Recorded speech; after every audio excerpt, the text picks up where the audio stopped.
Hello everyone, and welcome to episode 3 of Stray. I hope it's not doing any sort of an echo thing. This is not the first time that I've sat down and felt like it was, but maybe it's just in my imagination. And hello to Grumpy. Grumpy, I hope that you're doing okay. If you hear any echo here, do please let me know. But otherwise, we're going to be jumping directly into wherever we left off, which was just at the start of the Midtown section. Grumpy, I hope you've had a nice Tuesday so far. Mine was certainly eventful, but that's just the way it is now. You know, it's what can you say? Okay, yeah, so we're heading into a brand new section, and if we pop in here, yes. So these up here appear to be major memories, and this one looks like the next one is going to be found near what is either a subway tram or a monitor bank, or some vending machines. So, look out for those.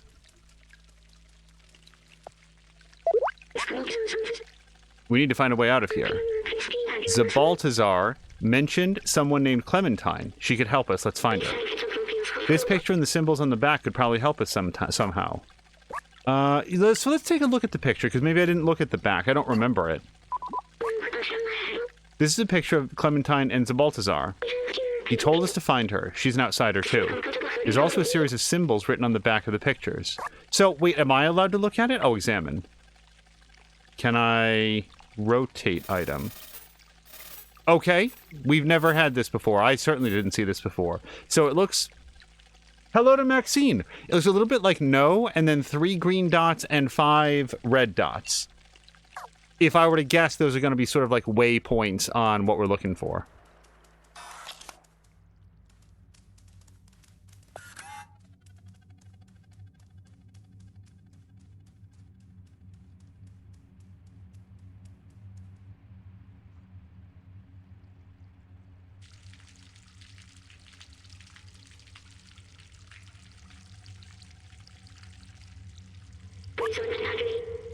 Look, this is a subway station.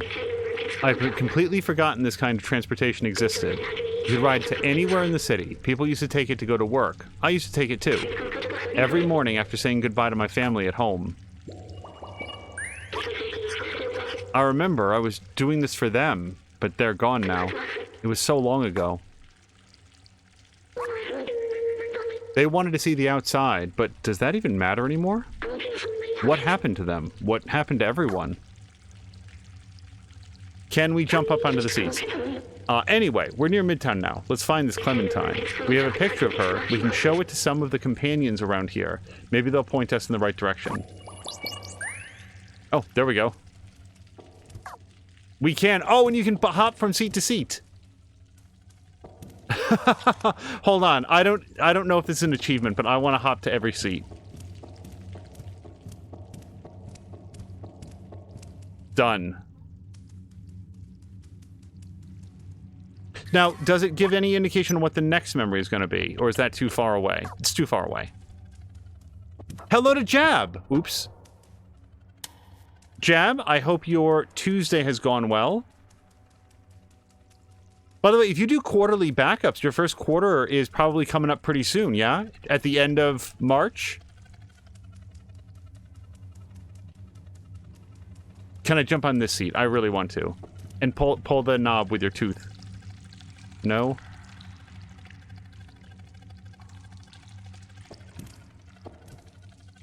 So there's one animation that I haven't seen Stray do that a lot of cats will do, which is, like, crouch really low to the ground, but not actually lay down.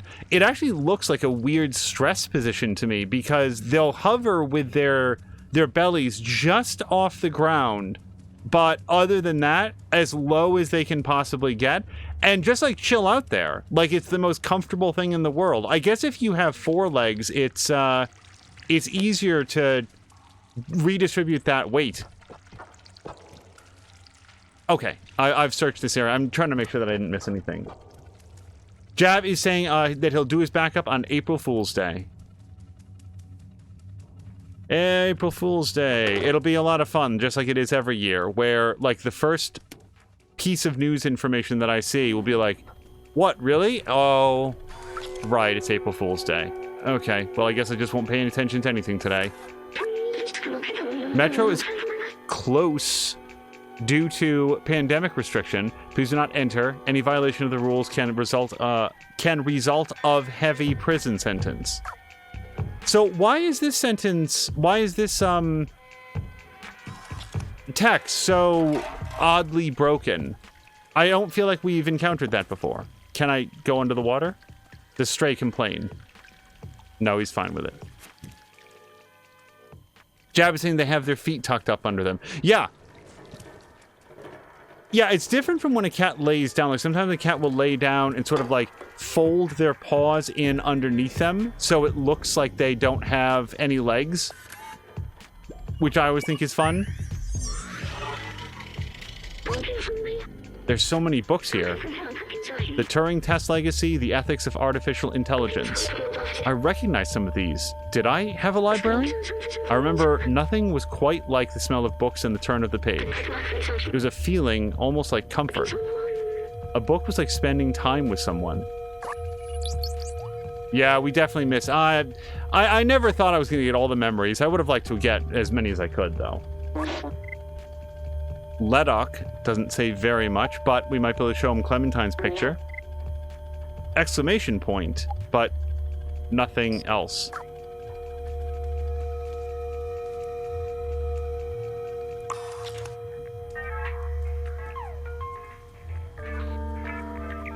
Okay, can't do anything here. By the way, I just want to, like, acknowledge that... Do you see that thing there on the picture, on the post-it?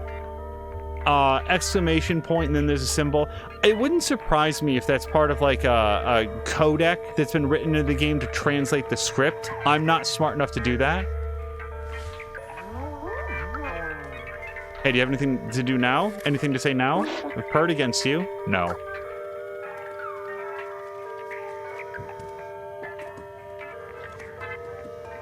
Okay, there's nothing else here. That I see, anyway. And yeah, Jeff, Jab, I've also seen that referred to as a cat loaf, when they sort of, like, lay down and like, tuck all their legs up under them.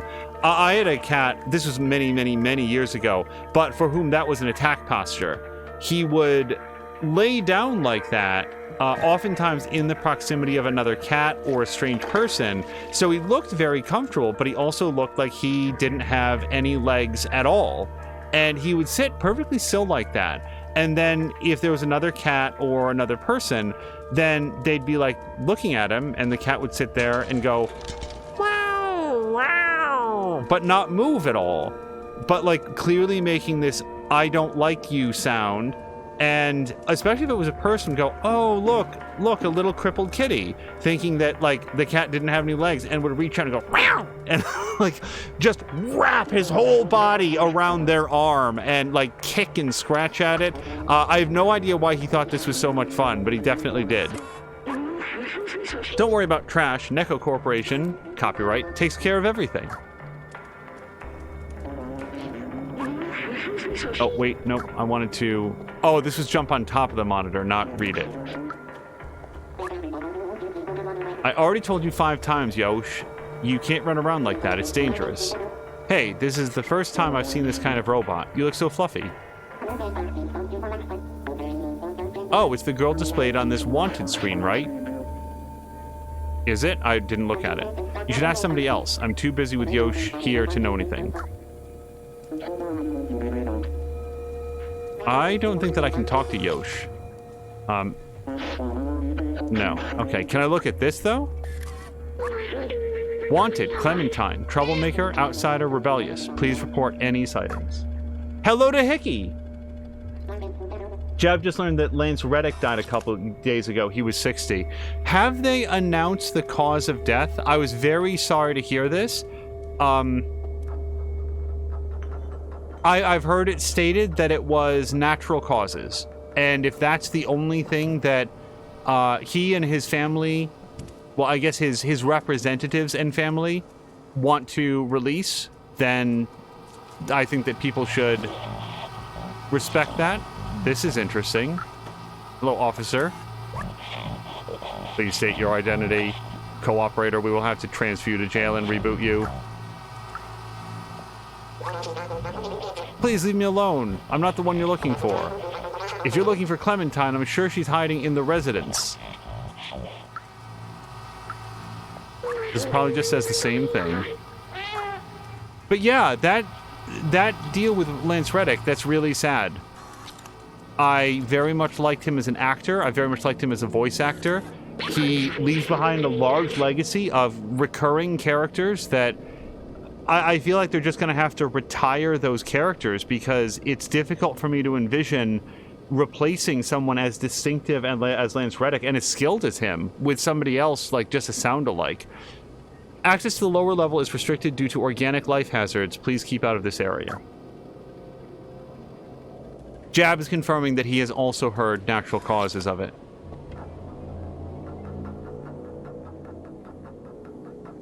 Wait, I want to see Stray go around the corner. Okay, I was expecting a little bit more of like a... You've seen cats go around like a corner. They're very lithe in all ways. Oh, I've made this robot sadder by purring at it. Do you hear that down below? That ebb, that flow? The city haunts me. It taunts me. Oh, Clementine? Yeah, I used to hang out with her, but she wanted to leave. She was a breeze, and then she flew. She's a wanted person now. Too heavy for me. Shh. Hear that? That ebb, that flow. I can't do anything with these, like, lucky cats, yeah?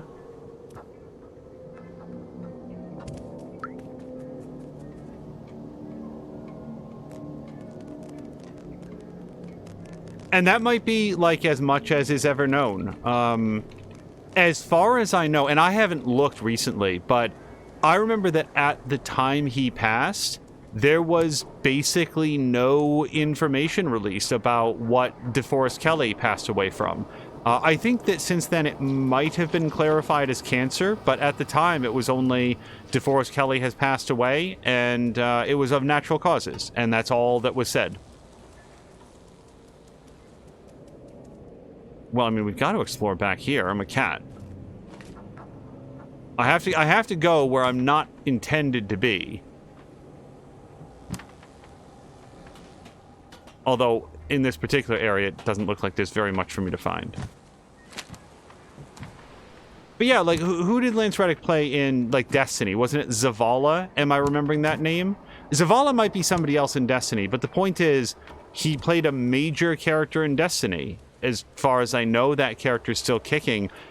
Are they going to just, like, have somebody else step into the role? I feel like it would be better to move along, you know, introduce a different character.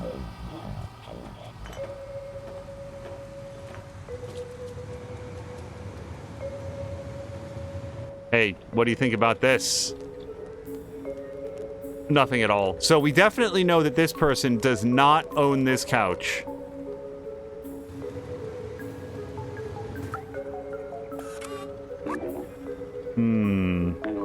Consider this. Tomorrow, if I replace my arm with another robotic arm, and then the next day my other arm too, and then my body and so on until I've replaced all my parts and upgraded my software, will I be the same robot that you're talking to now?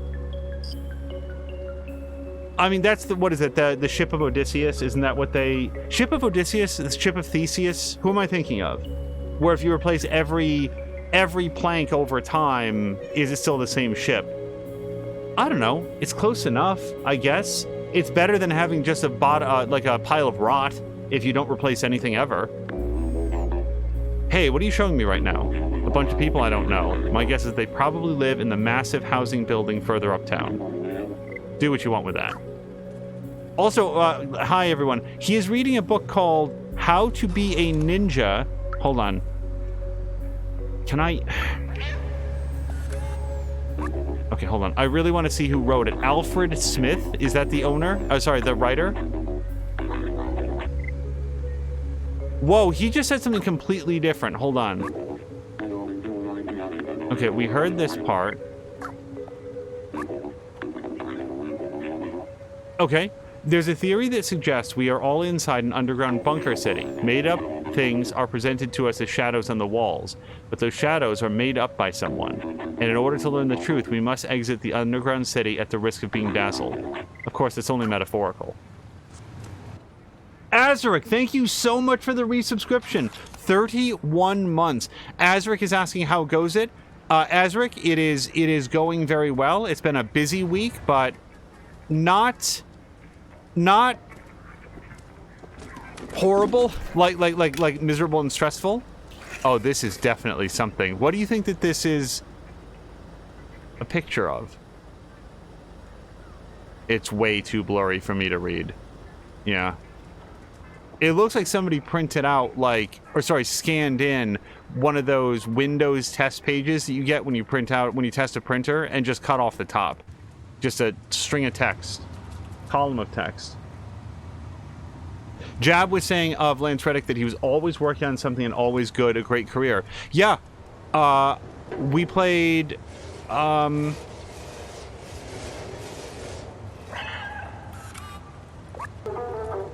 Hey, I'm off to work. See you later. Okay, honey, be careful of the sentinels. They're quick to make arrests for no good reason. Don't worry about me, babe. I'm good. Okay, we can't go in there yet. What was it called, Jab? Quantum Break. He was a character, a significant character in Quantum Break, and, you know, there's no reason to think that they were going to do a sequel to that, but it would have been nice to learn more about that in a prequel or a sequel or something else. There's all sorts of opportunities for him to have, been in that again. At NecoCorp, we work all day long to gather the waste and send it downstairs where they recycle and repurpose it. Speaking of downstairs, it has been a while since we've had news from them. So, that's the big trash pile that we saw last episode, right?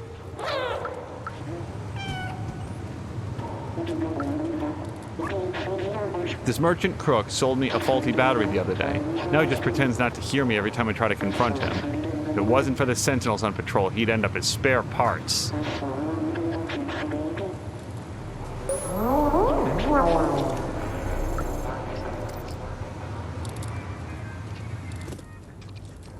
I'm not entirely sure... Oh, his battery's run down. I wonder if we can do something. So, this appears to be written backwards. It says code, so it'd be 8542. If it's backwards. Okay, I'm going to need to make a note of that someplace, because I'm not going to remember, and I can't trust B12 to tell me about it. Hold on one second. Alright, good old-fashioned phone. Let me just write that down. And again, I've already... What was it, 8542?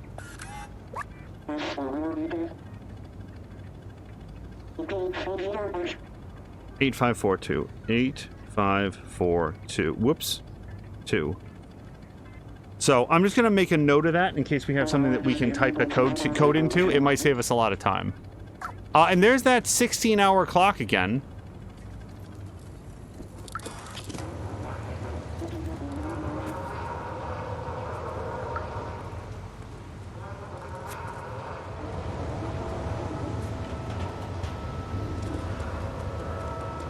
I guess we're doing this now. Oops. Okay. Well, sure, I'll translate this.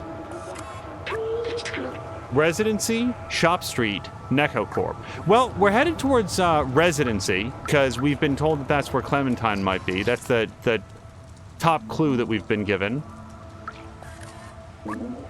Sorry, little one, you can't play over here. The NecoCorp factory is no place for a little fuzzball like you. Access is restricted, but only for a little while. If you can wait a few years, we'll open it right back up. Cool picture. Is that an address on the back? Yeah, that first symbol is a street, and then there's a floor and a door number. Should be pretty easy to find. So, I'm sorry, say that one more time? First symbol is a street, then there's a floor and a door number. Okay, hold on.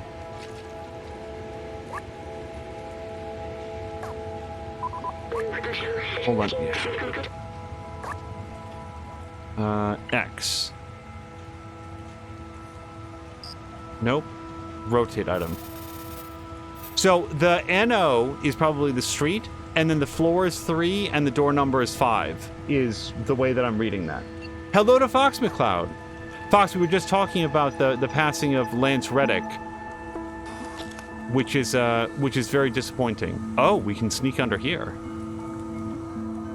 There's nothing under here, but we can do it.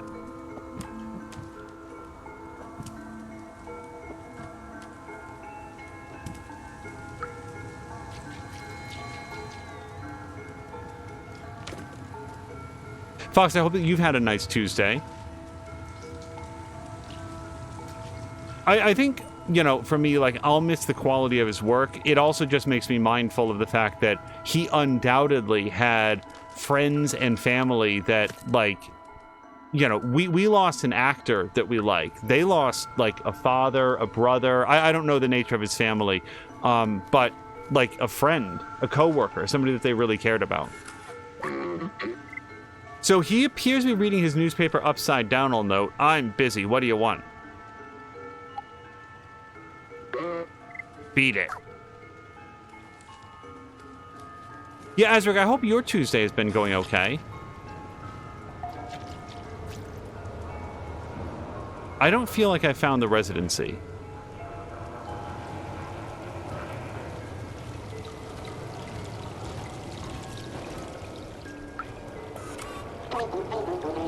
It's the trendiest shop in Midtown, but the shopkeeper is pretty grumpy. What a nice-looking picture. Is that an address on the back? Floor and door number. Should be pretty easy to find.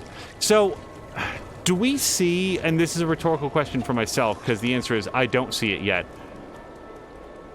street sign someplace. Like, Residency, Shop Street, and Nico. Oh, Shop Street is the top one. I'm sorry. Residency is the top one, so I need to go head over this way.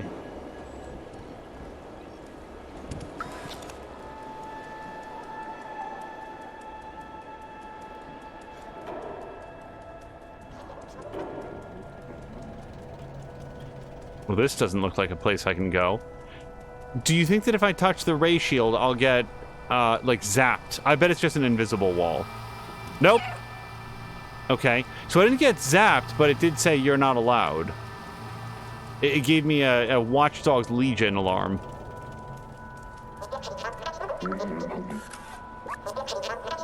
Hey, you know what, my friend? Stay away from the Sentinels. They're vicious, and they got my buddy Pablo. He's in for 350 years, so be careful. Oh, Clementine? If I was you, I would not want to find this girl. It's only a matter of time before she gets caught by the Sentinels. Keep asking around and you'll end up finding her. Just know that you will also find trouble. I just walked through the elevator and got yelled at by the Sentinels. For years we've been told that the surface is uninhabitable. We just accept this as fact, but why? What's this? Oh, a lovely photo. I think she looks familiar, but I can't be sure. My hard drive is a little buggy these days. Sorry I can't help you. You should ask somebody else. I feel like we've been given good advice. I just don't know where to find that. Like, I don't recognize that as being a street number. Do not proceed further. The access to the outside is fully restricted and the elevator has been disabled. The exterior is unsafe. Do not proceed further.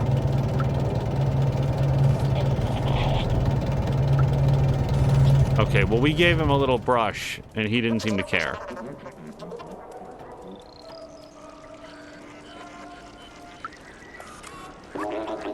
Sorry, shop's closed. I'm waiting for the delivery guys, but it seems like they're taking their sweet time. What's that picture? Oh, I know her. She's one of those people who's all obsessed with the outside. I need to find another way marker. Tell us which way the residency is. Hello. Yeah, I wasn't expecting this either. This is the first time that we've slept on top of a robot. And this one's being nice and not, like, shoving us off.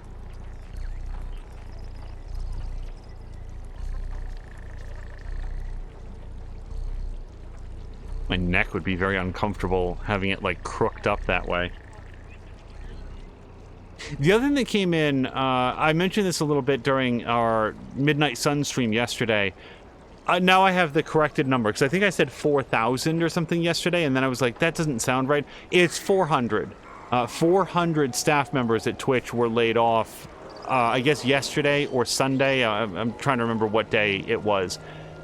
That seems awful. And I saw one kind of hot take, to be honest, saying like, oh, well, if they can afford to let go of all of those people, they must not have been just a big luxurious stretch right on this person's chest.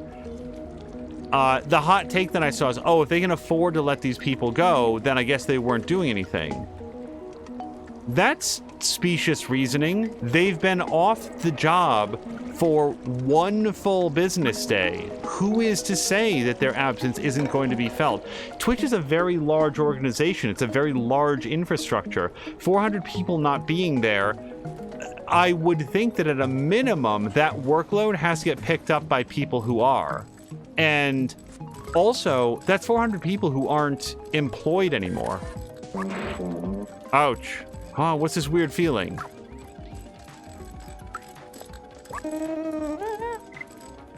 You know, work is work, Slippy. Don't lose your head about it. So wait, why is Slippy's head off? Like, this person... I guess we can't really get a good sense in this. This is a very weird reflection. I like looking at reflections in games, and I'm not sure that this counts. It looks more like a large glitch to me. We're gonna move on. Nope, nothing in here. Nothing up here.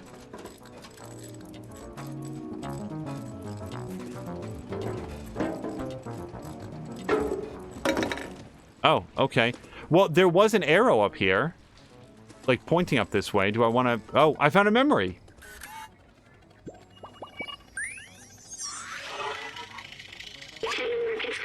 The barbershop was a social hub where people would gather, talk, tell jokes, share secrets. It was a fun place. Even after the humans were gone, the companions kept the shop going. Turns out hair is not a necessary ingredient for a successful barbershop. Yeah, but you probably don't want to swear in one. They're going to make you put money into the swear jar. Grumpy is saying that it is time to lug his ass home. Grumpy, safe travels getting home. I hope that you have a safe trip and head home to a wonderful dinner. And hopefully not too much family stress. I feel like having kids in school, there's just always going to be stress. Isn't it so cool right now? So chill. I think that nothing bad could happen to us. Oh yeah, I know her. I used to see her a lot. I think she lives around here. She was always talking about leaving the city. I don't get it. This place is so great. Why leave? I'm not gonna whistle for Mo.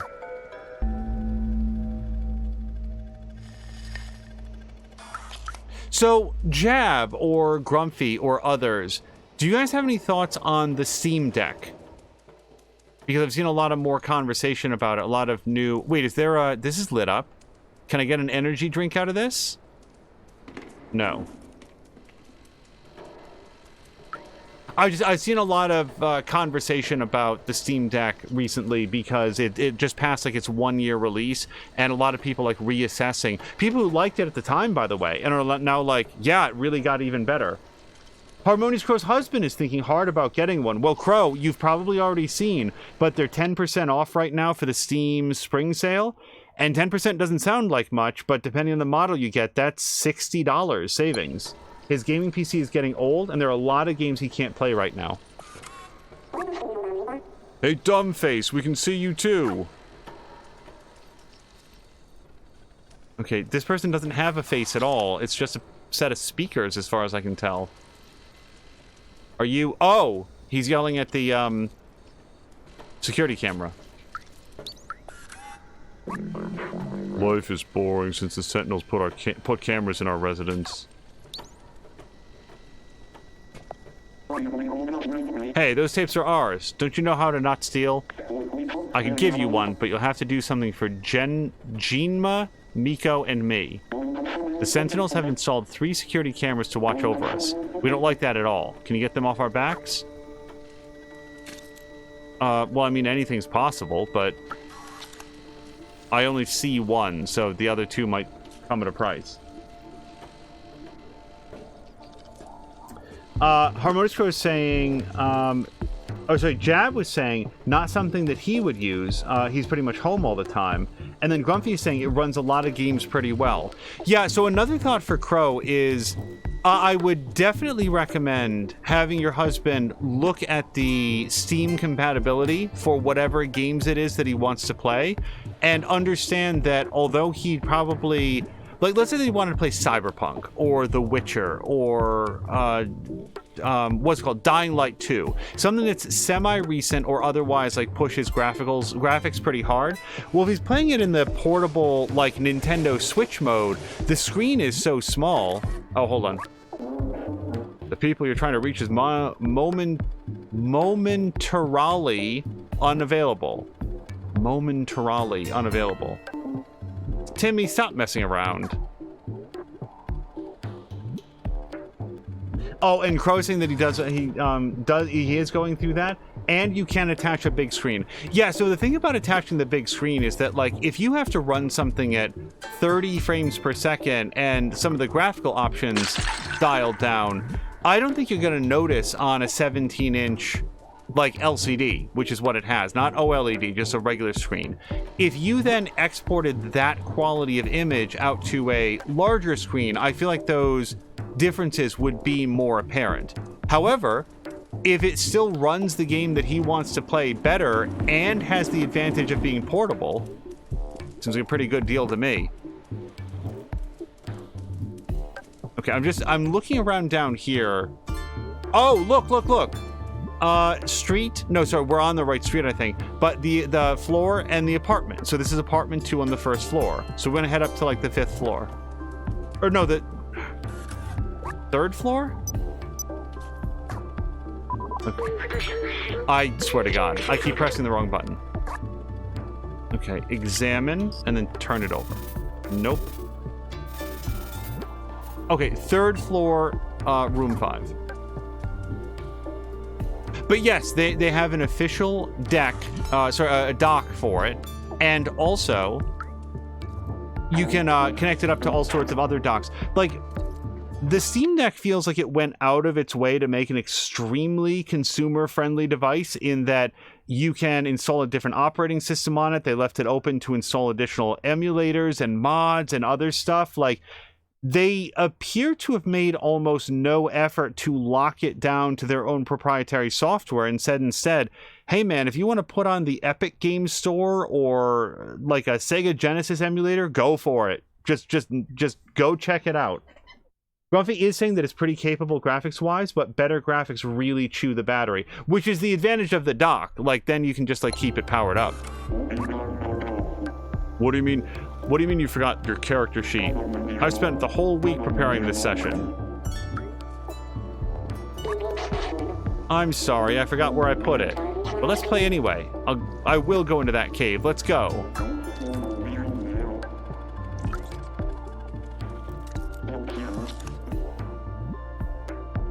Yeah, Grumpy was saying that the battery life probably isn't going to be a problem when if you want to play on a television, because you're probably going to have power there. Yeah, I think the best way to do that would be with the docking, sorry, the dock, and then export that out to a larger monitor or TV. And as far as the battery goes, it feels like the battery is... The early reports were like, oh, you'll get like 2 hours worth of battery. Well, they've done a lot since then to... Oh, 100%. Hold on, we have to spend some time in the box. Cats love to do this.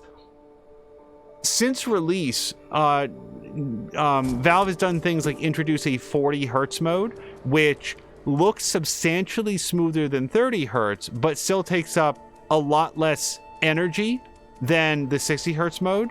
So, yes, it doesn't have the longest battery life, but it has a better battery life than it did when it came out because they found ways to further optimize it. What are you exactly? A quadruped making cute sounds. I like the concept. There's an address behind there. It's just here. Grumpy says, I mean, it runs Ubisoft games that you need the Uplay launcher. I wonder if you could install the Uplay launcher directly, or if it's only, like, Ubisoft games that... Oh, right, I was supposed to, like, look at the cameras. I immediately stopped paying attention to that. So, can I... Like, what am I supposed to... Oh.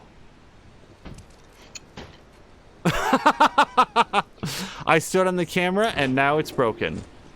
This really is the world's best cat simulator. Now, where... Oh, I see the other camera.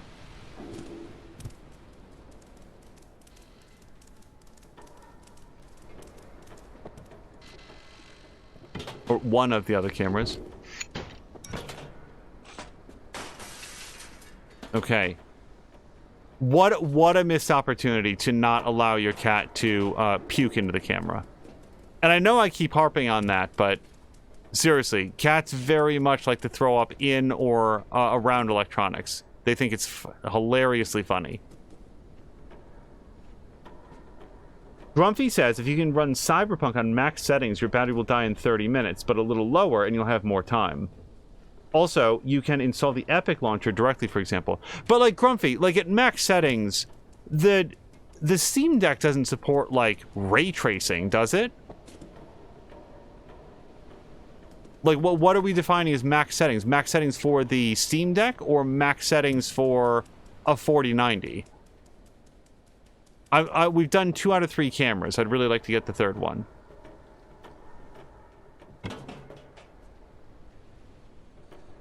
I do not see a third camera.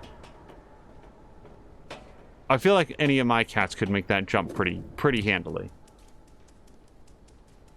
Grumpy's saying no, but still high resolution textures and stuff.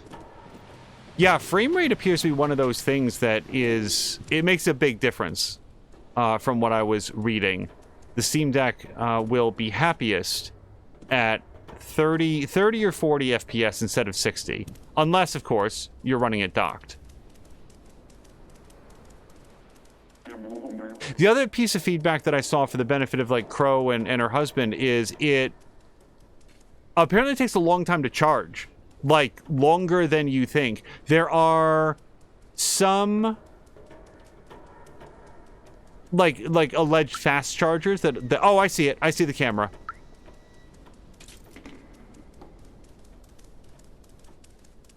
But it doesn't feel like Valve has said, here's our fast charging option. Here's what we recommend. So I'm not sure that I'd want to take a pretty expensive piece of new tech and just jam in a higher capacity charger and hope that it charged without breaking something. Okay, now let's head downstairs and talk to them, because that is 3 cameras. Can I go down there?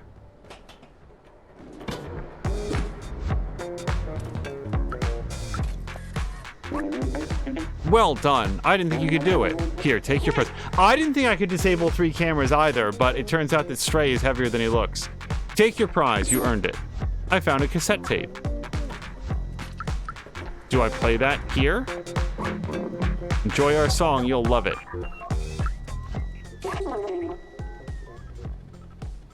Okay. Oh, he's doing like a dance club beat. Maxine is asking what's the charging port? Is it USB-C? I believe that's correct.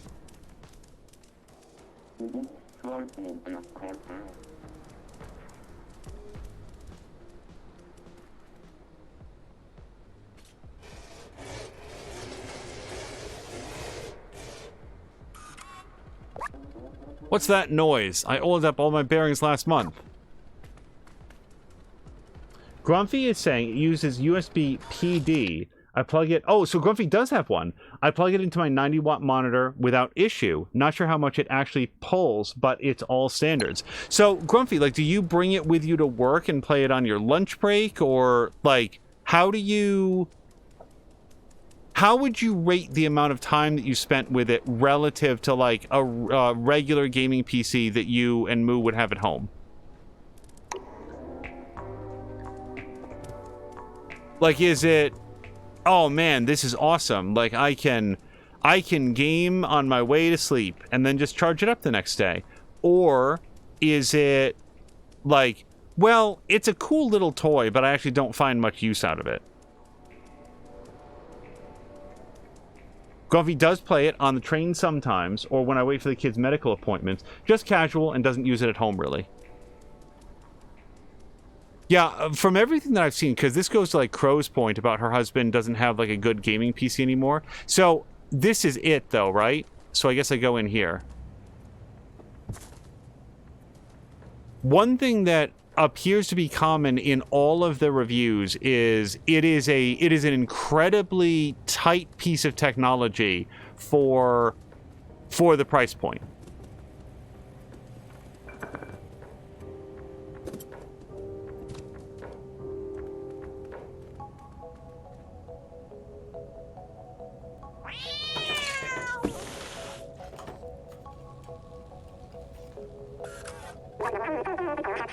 I thought you were sent... Never mind. Who are you? What do you want? Can I show this person the... It's a Clementine. The cassette tape? Oh, what's that song? Okay, I think that's maybe all... Wait, so Zabaltazar finally decided to send someone? I guess you're my new recruit. You're not very big. How did you even manage the sewers? Guess you must be pretty resourceful. I've been looking for a way to the outside ever since I left Ant Village. But the Sentinels are always watching. Now that you're here, you can help. Follow me.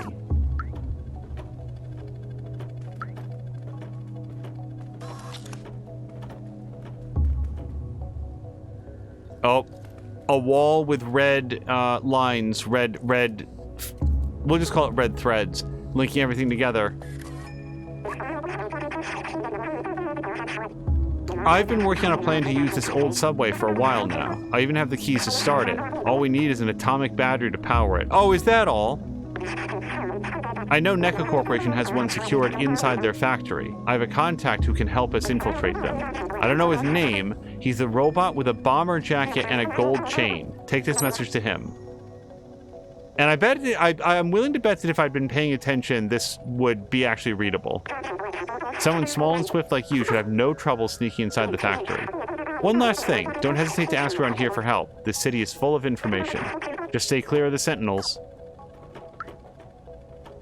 Grumpy says that it is a very capable device. I'm thinking about taking it to Miami to play on the hotel TV. He so far has played mostly Subnautica and Dead Cells on it. On that note, Grumpy, have you tried the new, what is it, Castlevania Dead Cells? There's some like Castlevania Dead Cells crossover. Track down that atomic battery, Outsider's Manifesto. Track down that atomic battery, Outsider's Manifesto, at any cost. Find my contact. He can get you inside NECA Corp.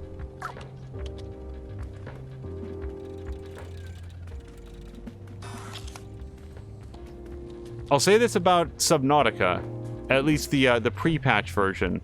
I have to pull it out. Pull. Pull! Oh. Okay, we'll go up there in a second.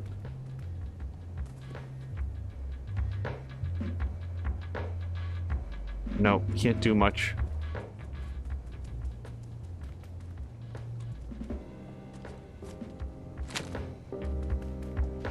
There's a cool loft space up here.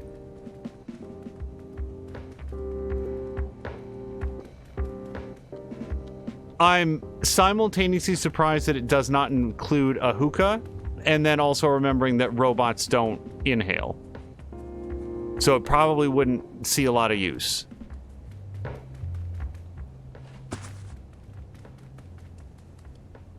Still, for the style of it. And also, I mean, there's a bathtub here, so robots have all sorts of crazy stuff.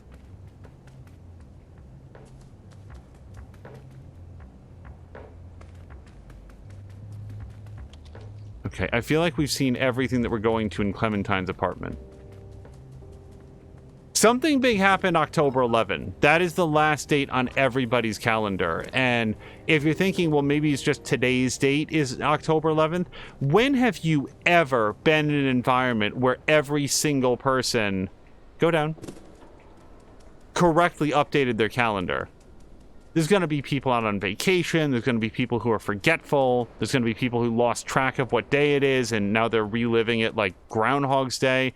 So I guess I'll ask around on how to get into the factory to get to the atomic battery. The other thing is that if we find another, like, way station, way marker.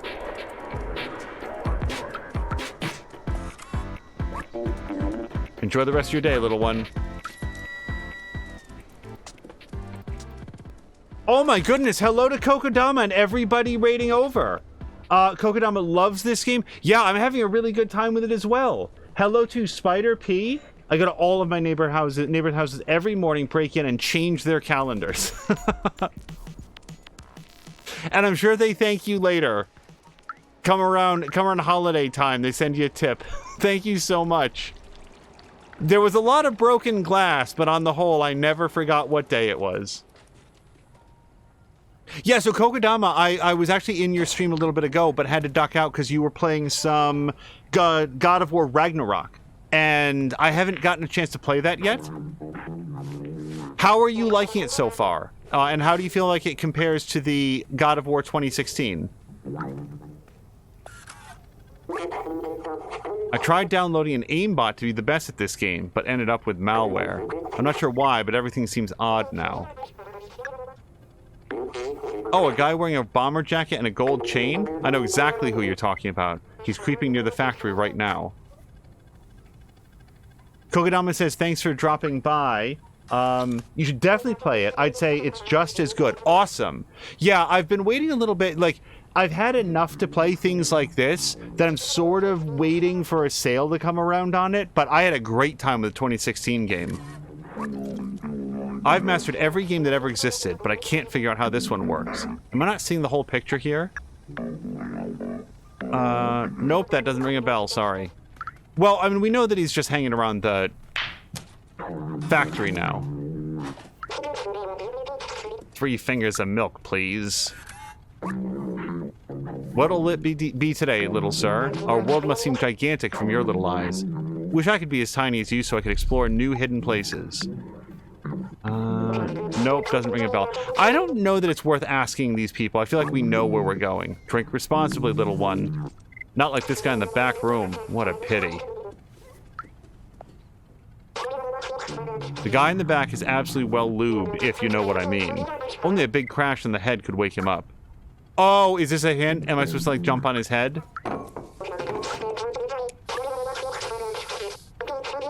Okay. Let's go see if we can find our way out to the back. But yeah, Kokodama, I really like the animation in this. I feel like anybody who's had a cat, like, recognizes a lot of these behaviors.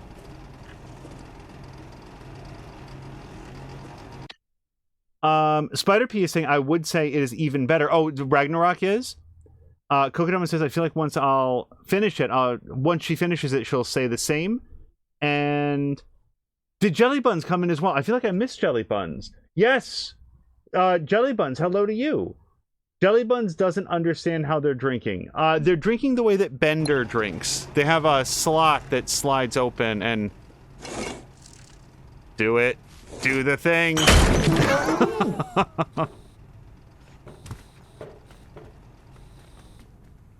Yeah, actually, what was it in our last session, Kokodama?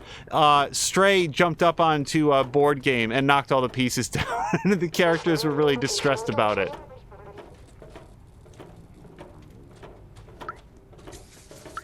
Oh, I guess we don't talk to... I assume that when we woke that person up, we'd get the chance to chat. I don't really know Tonin. I like pretty much anything. Our favorite drink is oil. What's yours? Oh, that was the answer to the question. X. So, hold on a second. That's Tonin. Do I not talk with this person? No, Tonin really wants to talk over there.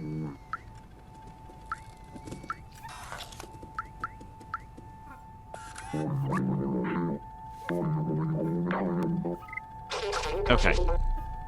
I didn't know if having woken up the dude in back, there might be some more dialogue, but there is not.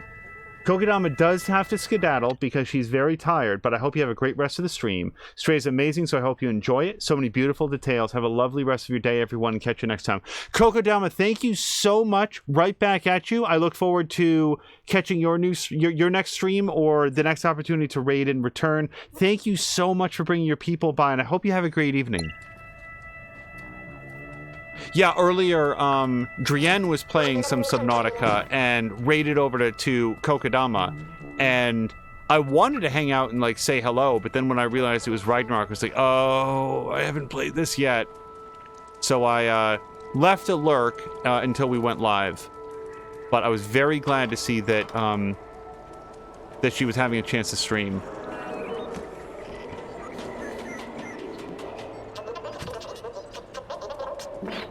I had to text Drienne as well. I just walked near the elevator and I got yelled at by the sentinels. Okay, no, we've already heard that. So I'm looking for the factory. So we need a way station. One of those, Yep, here we go. Well, if I was a factory, I might be on Shop Street, but it's a NecoCorp factory, so we're going to go to NecoCorp, which is also this way.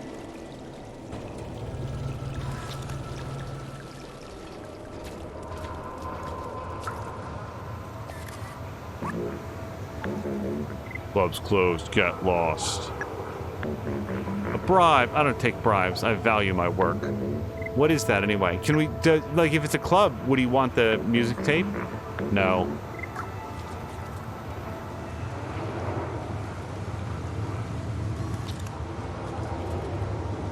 I should have asked what platform Kokedama played on, because this is PS5 and I think it looks really good. Oh, we've already talked to that person. Sorry, yep. Goodbye. So this does not look like the way to a factory, but we're gonna go check it out anyway, because Stray feels like just getting wet in the rain.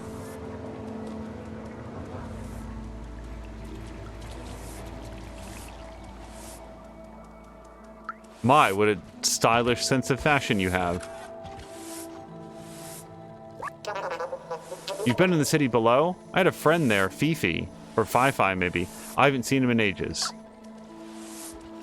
Speaking of fashion, like, you know, left Twitter November of last year, but when I was on Twitter, used to follow Kokedama, and she... Like, I want to say, like my best understanding is works in the fashion industry, but that might be an oversimplification of what she does. It seems like a lot of high-level and well-educated fashion work, and also like really stressful. Like, well, I don't know if stressful is the right word, but really draining. Like a lot of effort going into like making shows and stuff, like putting on like good fashion shows. Lots of travel. I don't know what the downstairs neighbors are up to. I keep hearing the buzzsaw and hammer noises.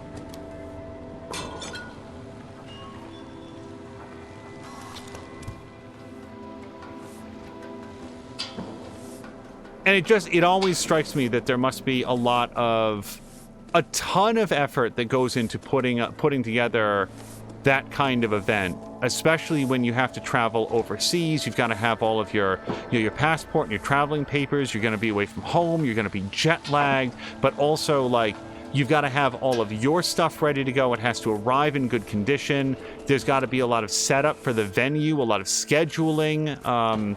You're just not moving yourself, but you're moving a whole team, or maybe you yourself are one of the team members that's being brought into place, but you still need to coordinate everything.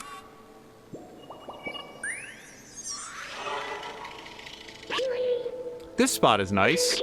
What I wouldn't give to actually feel the softness of the pillows or the taste of a cold drink. This drone is useful, but I miss having my own body. I miss feeling. I even miss hurting and being hungry. I know this isn't helping, but what if we stayed just a little longer? Thanks for listening. I'm ready now. Wait, I'll stay a little bit longer. We can take a quick nap. Spider-P is saying buzzsaws. Maybe that's how Bender robots do it. I wouldn't be surprised, Spider-P. There was, man, I love Futurama. Even like, so they've done more Futurama since the last time that I saw something that purported to be the final season of Futurama. So I haven't seen that stuff, but the continuation, the resurrection of Futurama after they did those like Futurama movies and they did like another season of the television show, it wasn't as good as the original Fox stuff, but at least it was more Futurama, and it itself had another really great closing episode that would have made a fine closing point for the franchise. And then I think that they have now done even more. Can I? No, jump in the bucket. Straight, no. Like, I think we're going down, yeah? Look at him. Poking his head up and paws out.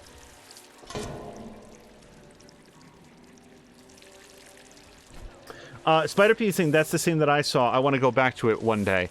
This is going to be, like, I can't recommend that other people spend money on it, but Futurama had some really great DVD, like, box sets.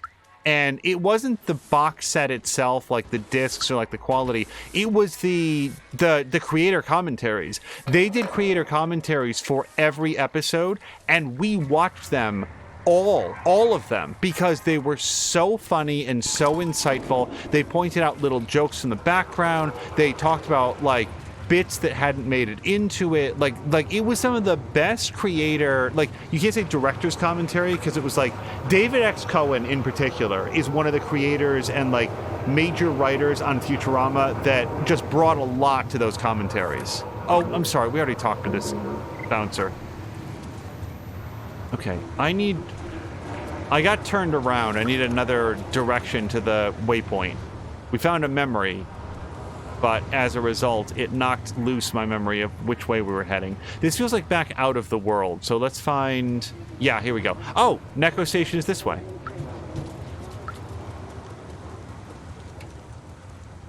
Spider-P doesn't buy DVDs, but that sounds like just like such a blast. Yeah, it's way too expensive to recommend, especially since they're probably like out of print now. You can't play over here. So I've been here.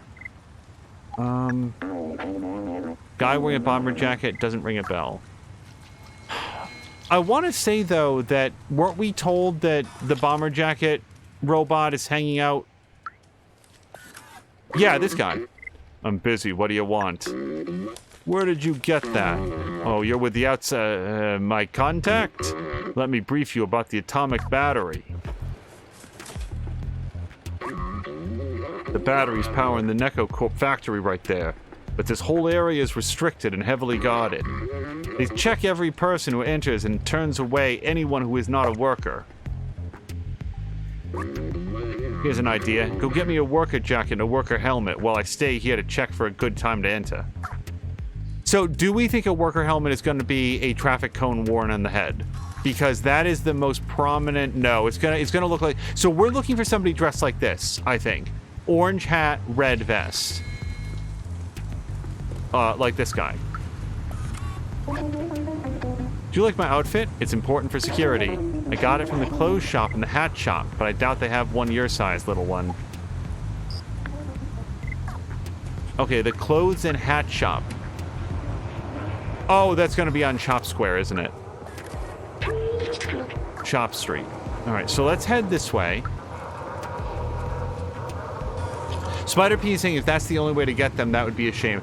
I would be very surprised if there's somebody out there that ripped like all the director's commentaries for Futurama.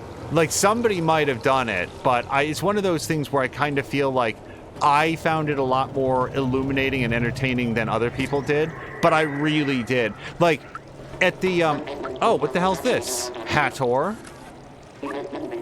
Nobody can enter the shop while it's being restocked. And seeing how incompetent those two are, it might be a while. But I need to get in. Oh, we have to hide in the box. I get it. Hold on. Do. I'm just a little feline. Don't pay attention to me. Yoink!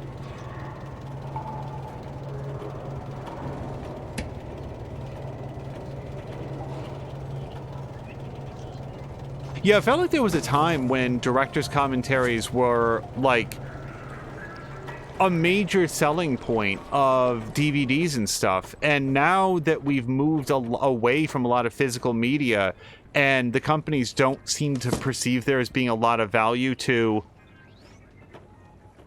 offering those extras, I'm not sure if they're as common anymore. And I have to confess, it's been a while since we bought any physical media. It doesn't feel like there's a lot of things that I feel very motivated to own, as opposed to just, we should be able to nap back here. As opposed to just, like, have available on a streaming service. So, I've made it in here. Oh, I need a hat. But...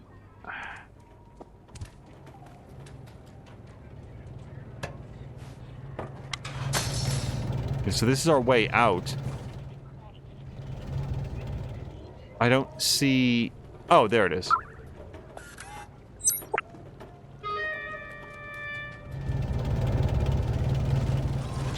Okay, we have the hat.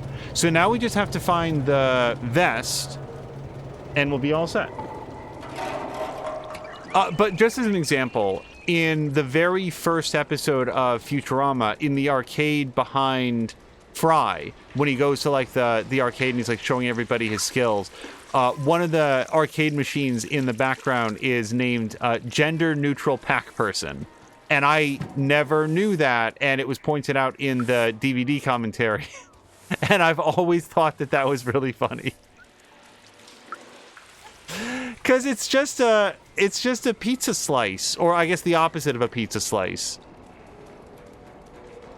They can put a bow on it and call it Mrs. Pac-Man, but really, it's just a little person that goes waka waka waka. Well, this looks like a... well, it's a shop of some kind.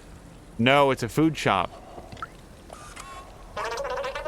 What can I do for you tonight, chef? I don't have real money. No. Matt B is not interested in selling food in exchange for a hat. That said... no, push that one down. Push it. Nothing. Oh, Jab is saying the Breaking Bad commentaries were funny. I didn't know... like, now you're making me want to see those. It's interesting to see robots mimicking human work and behavior. Here, they seem to sell burgers and street food. I remember my favorite place to go when I was human. It was small and welcoming, and the server's name was...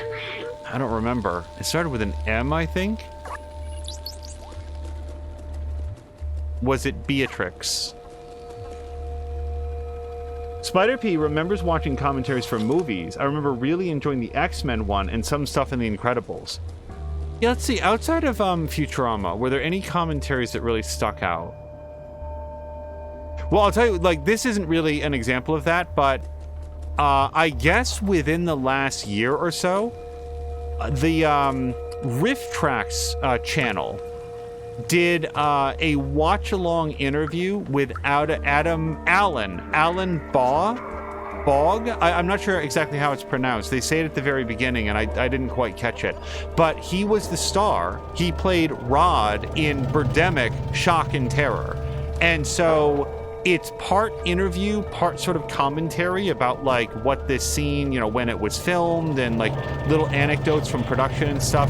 And that's really interesting. I think, like, the issue for me is that I found the interviewer kind of really awkward about the whole thing, which was a bummer. It didn't feel like he had a lot of comfort or chemistry with Alan, and as a result, I don't know, it wasn't as illuminating as I would have liked, because I feel like there were all sorts of questions.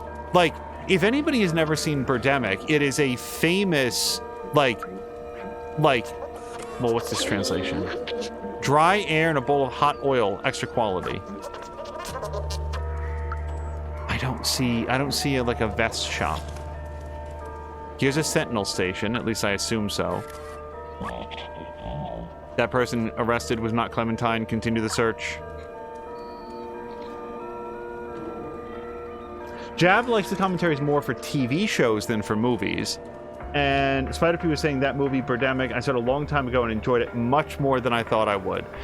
It is, like, if you know, you know. Like, you just watch a movie like Birdemic and you have so many questions about how was this made? How did it come to this? Where did these people come from in this idea? And, like, here's an example of, like, what came out of that interview, because we were actually just watching it recently. The director, the writer-director, James, and it seems like the last name is pronounced Wen, or Nguyen. Please forgive me if I'm mispronouncing that. But the writer-director, James, he wouldn't give the actors more than 1 or 2 pages at a time. So as a result, like, they never saw a complete script. They would be handed the scenes they were playing the next day to learn their lines, and then would come in and do those lines. And then that would be it. So, hold on, let me talk with B12 here. Worker jacket and worker helmet to get into the recycling area. Maybe some of the shops around here have these items. Hold on, is there something more in here than just hats? I feel like this is a hat-only shop, but I don't see anything else.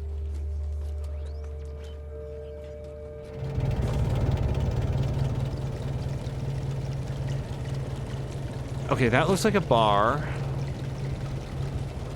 Oh, this place sells. I'm so sorry, you guys.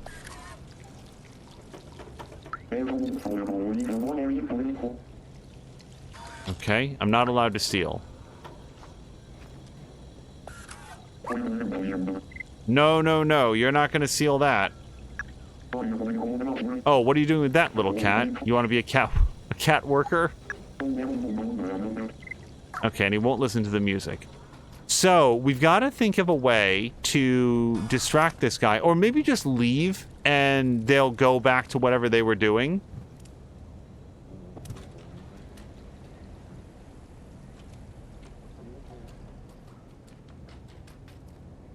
But, like, other things that I didn't know, Alan Baugh there, I wish I knew how to pronounce his name.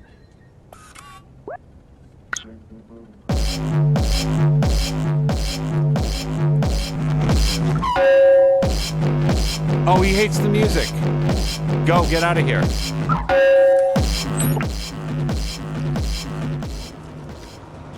Okay, we got it. And now I just have to find my way back to Bomber Jacket Man. That was easy. Go get me a worker jacket and worker helmet so that we can get in. So, what I was going to say is that apparently he was in... So he played an alien, and I think he was probably like an extra in the background, but he was in the Book of Boba Fett. I wouldn't have known that. That jacket is exactly what we need. I still need a worker helmet, though. Yes, I did find one of those. Excellent. This helmet will do the trick. I'll get dressed now. Mind turning around. Yeah, we'll protect your decency, pal. These are great. A little snug around the waistline, but it'll do. You know, you supplied the pants. Okay, hop in this box and I'll sneak you across the checkpoint.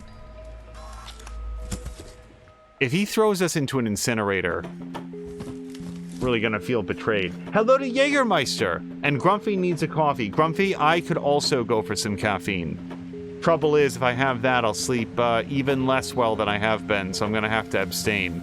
But have a coffee on my behalf. I'll take the caffeine extra nettishly.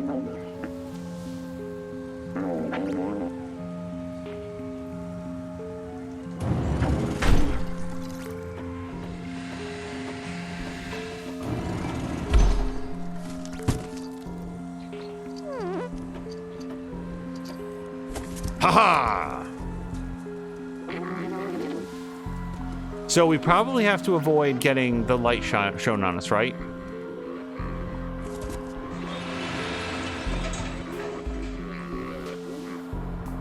Okay, there should be plenty of time to run past this guy.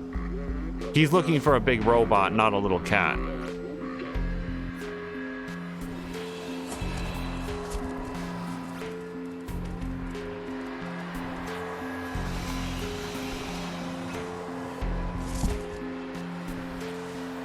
So unfortunately, you cannot scooch the box when you're inside of it. That would be very fun, but this is not a Metal Gear Solid remake. Grumpy bought a fancy trash can for the home office. Is finally becoming a man.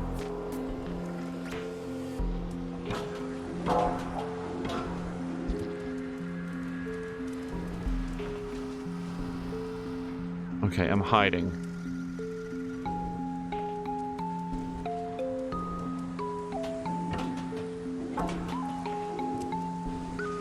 I do not know what happens if I get caught yet, and I prefer not to learn.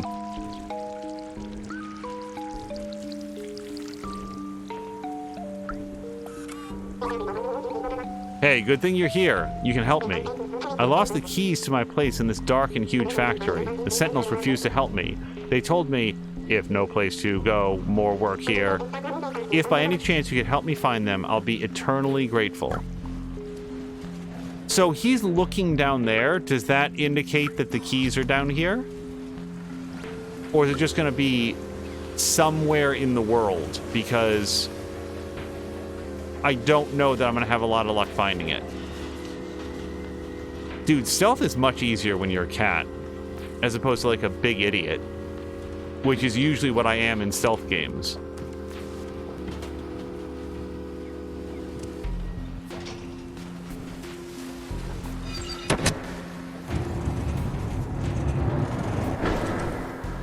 Okay, so we've opened up that door, but the problem is I would like to help that worker find their keys.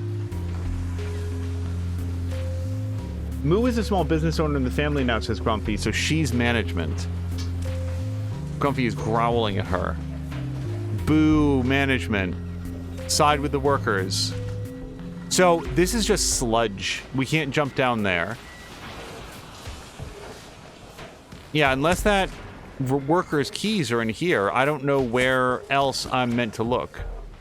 I can't jump down here. Like, this doesn't seem to be a navigable location.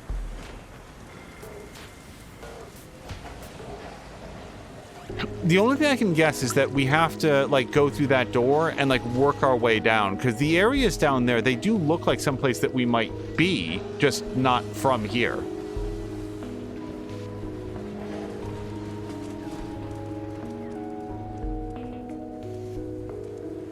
Okay, I gotta, like, I see the thing that's gonna pass in front of it, but I need to, like, learn what the... Okay. Just, like, what the shadow is gonna look like. I think we can do it.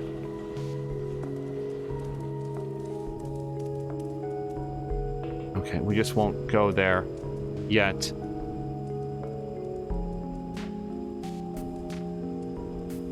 Doom, doom, doom, doom, doom, doom, doom, doom.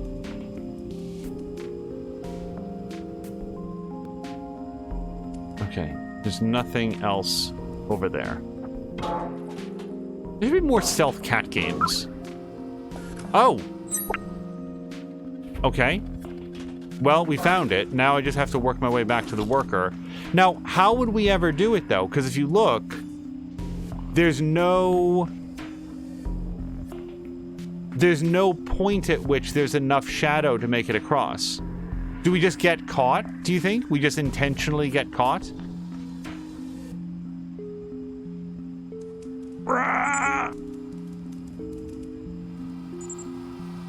Okay. As long as we get out of its view before it goes red, we're fine.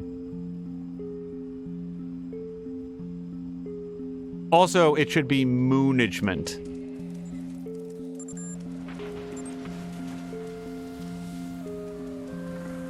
Okay, we're gonna wait here. No, why am I yellow?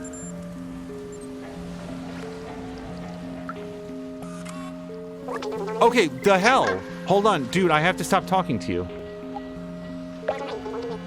I found them. Thank you so much. I've been stuck at work for so long. Come here, I have something I can give you in return. It's a Neko button. Well, I'll just pin that right into my skin. Thank you so much. So that is like an extra collectible, though, because he doesn't go into our inventory. So maybe... Oh! You guys, I never noticed this before. Look, Stray puts the pins... Hold on, let's get some good lighting. Stray puts the pins onto his little backpack. I wonder how many there are and how many I've missed. It did not occur to me that Stray was picking up pieces of flare as we went. Oh, no, I'm not going to make it. I'm going to wait.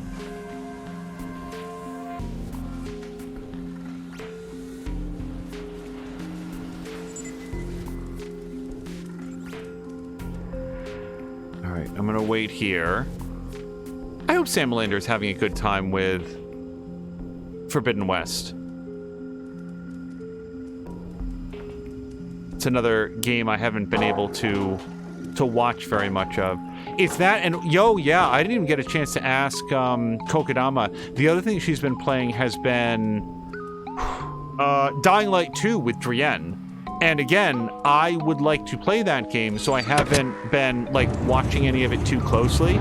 But, like, anytime I have access to Drienne, I'm being like, hey, how's it going? They're like, yeah, it's great. Like, having a very good time with it. So, I mean, do I want to look further down or go in here?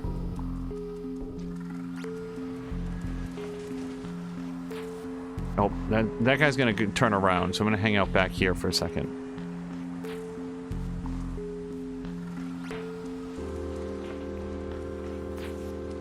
Okay.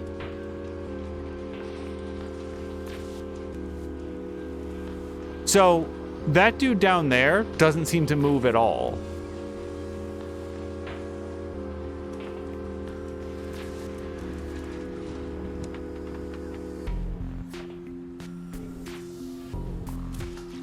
Oh, that got us past.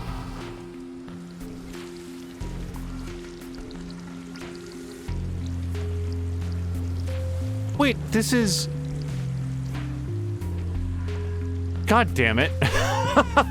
This is the worker with the keys. Hello to Marquack. Would you have a little bit of interest in audio files from all the director's commentary for the first 7 seasons of Futurama? So, Marquack, I have those, but if you have a link or something, like, is that available? Is it available someplace that could be shared with members of chat? Because I have those. We still have all those DVDs, but if you have access to them, I think that would be an awesome thing to share out, because I feel like those are commentaries done right.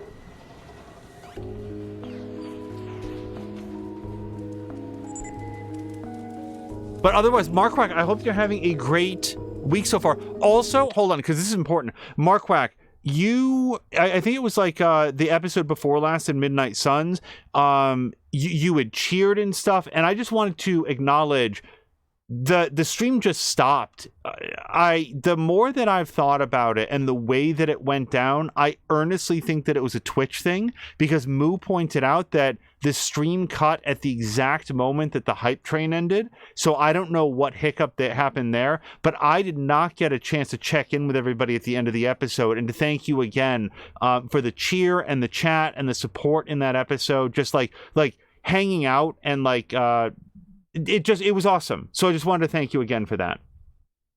Markwack says that he should, by the end of next stream, have some links for the next season, for each of the seasons.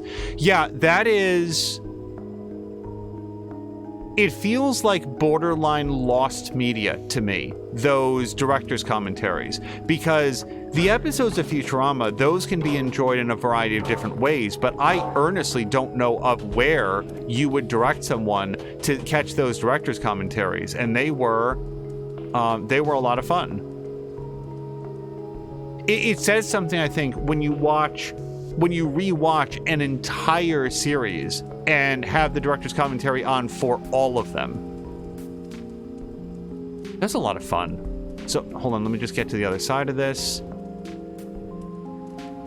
Markwag, I also have a question, like, because I was actually theorizing about this in the previous episode, but since you're here, you had asked at one point, like, oh, I saw that you were playing Stray. Are you going to continue playing that? And I'd said yes, and here we are playing it again. I was just wondering, was that born out of, like, any... Is Stray an issue? Like, should I be worried about Stray? I don't want a spoiler, but at the same time, I don't want something that's gonna, like, wreck me. And I know that, you take animals and, like, animal rehabilitation and stuff really seriously. I don't know how to, like, say this in a way that doesn't engender a spoiler, but if Stray's a problem, I'm debating on whether or not I want to know it. Is this gonna be okay? It is, okay.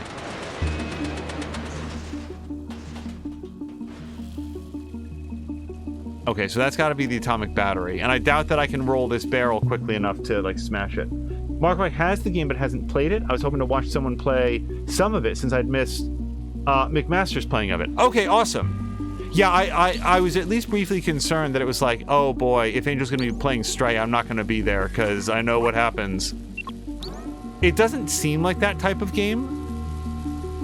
Routine mode.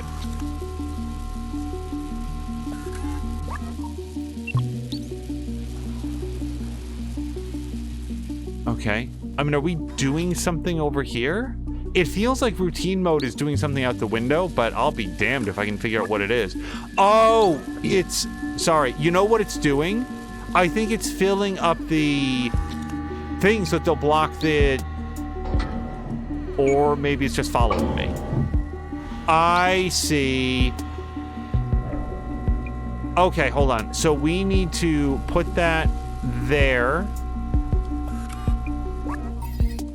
And then if I stand on this, and, oh, no, I get it. I know what we're doing. Hold on a second. So we're going to have this go into routine mode. And then we're going to move it over here. And we're going to take it off routine mode. And, oh, no, that didn't work.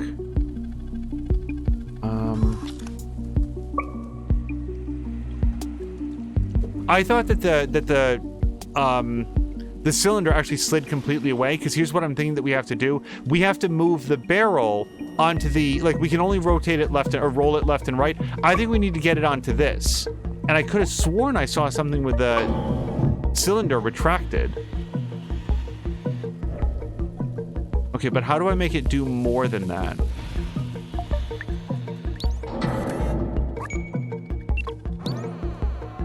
Spider P is finding the first episode on YouTube, at least.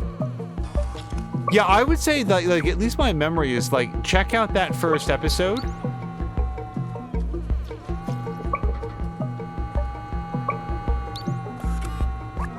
Okay, I'm gonna put that out of routine mode. And now if I stand on this, do we get anything more for our time?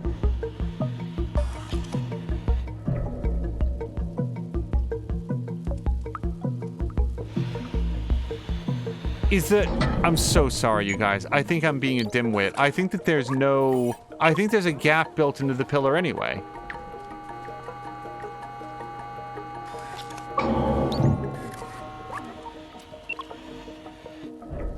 No. Look, because there is glass here. But if we stand here, then that lifts up. So how do I hold both of these down so that I can roll the barrel pass? And that's very much a rhetorical question. I don't want the answer to that yet. Can I jump up over this? No. And this doesn't do anything yet. Yeah, we need to release the bottom part. We need to hold all three of these panels down.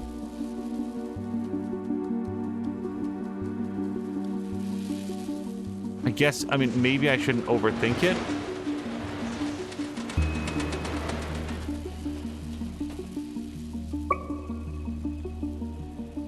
But now I can't roll it.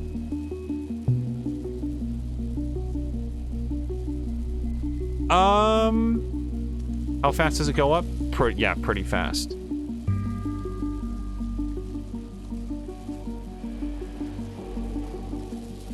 What if we take advantage of the fact that this isn't very fast, and I am very fast?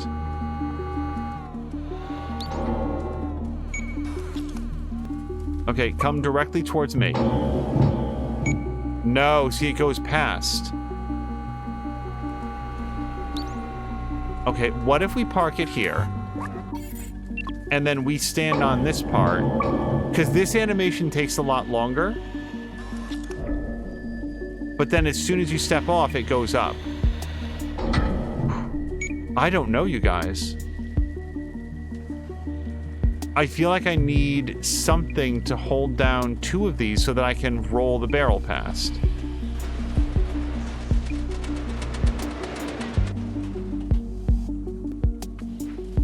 Oh, it really didn't like me doing that.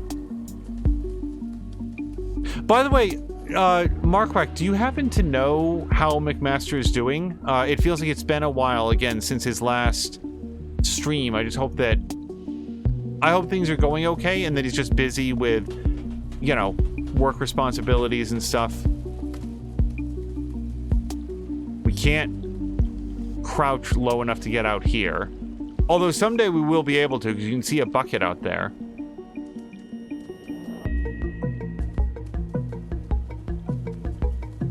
Wait, I can jump up over here. Hold on, I have a new idea.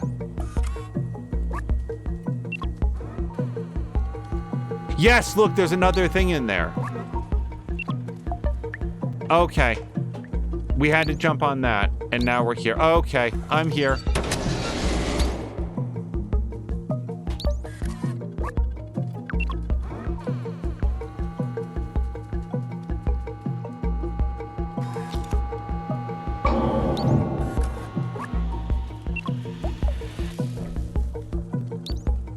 In a world of automatons, these mobile Xerox machines really got the short end of the stick.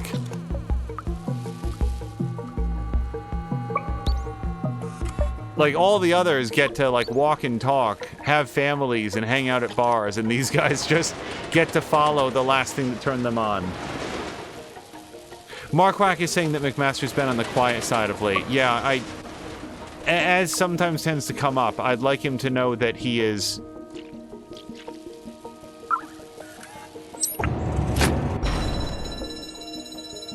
He's missed, but he does not owe us an explanation. I know that he's had a lot going on. We got it! Quick, let's get out of here before the Sentinels show up. We've got to get this battery back to Clementine.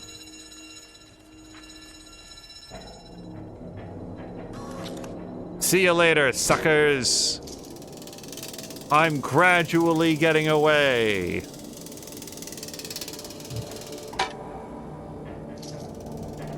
Nope.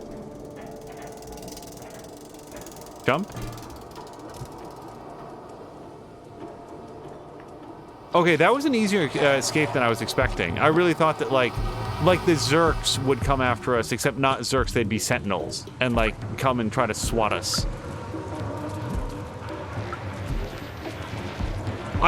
The other thing that made me think of well, there were 2 things. I know that McMaster, like, went to school to be a chef at some point, or at least that's my memory. And NetherYam has been playing a game called... Is it called Chef Life? It's Restaurant Life, something like that. It actually looks super cool. There's more cooking involved in it than I thought there was. It looks like sort of a series of mini games, but I think there's also, like, managing the staff and stuff. I don't know. It looked pretty neat. And that made me think of McMaster. And then also, the last stream that I saw from McMaster was of Settlers' New Allies. And they just released, like, a patch, like some sort of, like, a content and balancing patch for that. So I was sort of curious if he had had a chance to try that out. I am unashamed to note I don't know how to get back to the residency. So we're going to have to find one of those. Yeah. Residency is this way.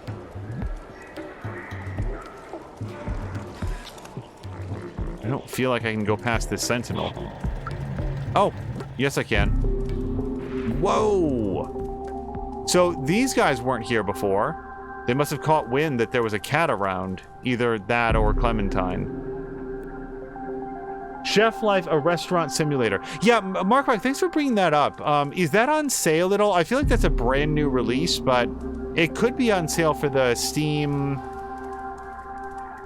Spring sale. It looked like the amazing thing about streaming is that you get a chance to see another person engaging with a game in real time. And I don't find that more or less valuable than like a professional review. It's just an additional way to get that information. Okay, so we can't go around them this way. Oh, this person did turn around. Mark Mike is saying it isn't on sale on stream. Yeah, it's a brand new release, so I'm not going to be that surprised by it. No, down. Okay.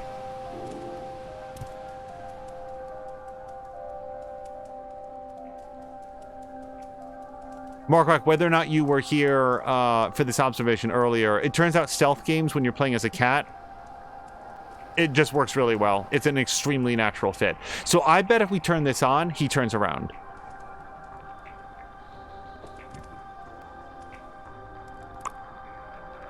Go. Straight. Okay, that sucks. No, leave me alone.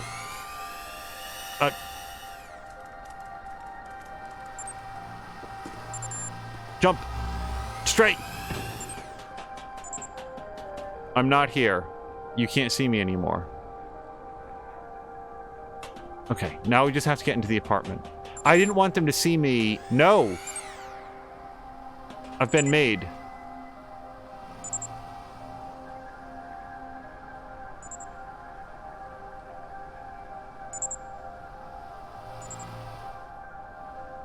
But I remember, like, McMaster played, like, Automa Chef, for example. And there was one other... Oh, yeah, Cooking Simulator. He played Cooking Simulator. So when I was watching that, when NetherYam was playing, I was like, oh, man, like, I'd really like to see McMaster play this. But, yeah, my sense is that he's occupied with some real-world stuff now. So we look forward to him returning to streaming again. And otherwise, we'll not be bothering him. Clem? No sign of Clementine. Oh, what's that? It looks like some kind of coded message. We're gonna have to play detective to figure out what happened to her. Look! For B12 and the cat, the answer lies in my stuff. And then there's 4 symbols. It's signed Clementine. Take a look. So, it looks like sort of like a planter and like a mineral formation, then a vase that might be standing on a stand, and then a larger vase. 1, 2, 3, 4. Gain new item. Hello. Pardon me. Hello to Innertooth. Markwack says, the Al Formo edition of Chef Life appears to be 20% off on Fanatical. That edition seems to have some DLC with it, I think. I'd have to check that out. I have plenty to play, but... yeah, and so that's the other thing. Like, if it was on sale, like a Steam sale, I might, like, jump on it. But if it's going to be, like, regular price, I'm not sure that I'd get to it right away. So I'm very glad that you looked. But I will check that out on Fanatical. I still have not dove in nearly into 2 Point Campus as I wanted to. Like, by the way, you want to know exactly what happened with that? I was so into 2 Point Campus, and then when it came out, I was like, you know what? There's some hospitals and stuff that I didn't play in 2 Point Hospital. So I went back and played like a ton of that, and that sort of like satisfied my 2 Point need for a while. Whoops. So I do still want to do some more 2 Point Campus as well. You found something. I don't see anything. Are you sure? Well, I was just looking at it. Okay, so we're looking for like a planter, I think. Something like this, maybe? No.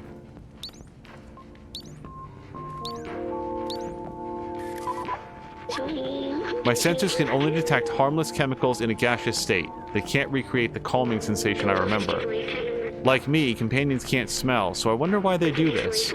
There's also a message hidden under the container. It says, I'm with 6 digits, 5 digits, sorry, 4 digits, 2 digits, and then some more that I'm not going to count right now.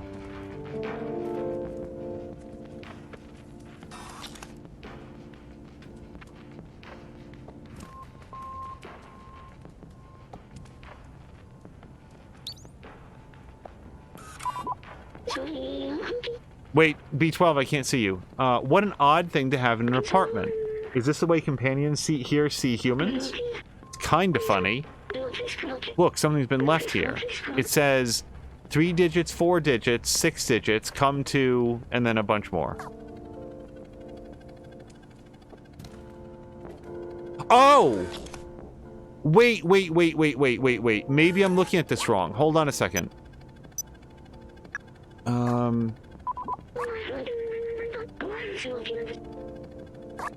Hold on. Examine. What if it's the literal name of the stuff? Like rock... Well, it can't be rock and vase. I feel like we have to look around a little bit more, but maybe what we're looking for, it's like we find out the exact name of those objects, and then those are the things that get plugged into those messages. 2 Point Hospital is 79% off on Fanatical and 75% off on Steam. Yeah, actually, Mark Rock, thank you for reminding me. There was one DLC pack for 2 Point Hospital that I thought we had gotten and hadn't, so I might check that out on the sale as well. You found something. I don't see anything. Are you sure?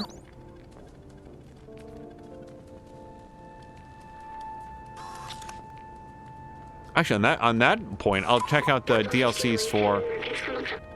Yeah, no, I'm not leaving. I was just looking around.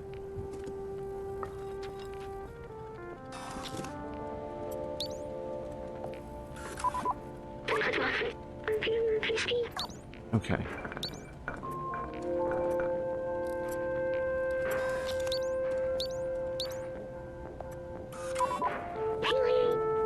Wait. No clue here. Okay. Yeah, I'm trying to go up. I have no idea what this is, but its glow is kind of mesmerizing. I have to say that an LCD lava lamp does kind of miss the point. Sorry, I was elsewhere. I didn't even notice this message here. It reads blank, blank, blank. Oh, no. Okay, so I think that when you put together all the messages, like each message is only missing some of the words. So if you have all of the messages, you'll have the full message.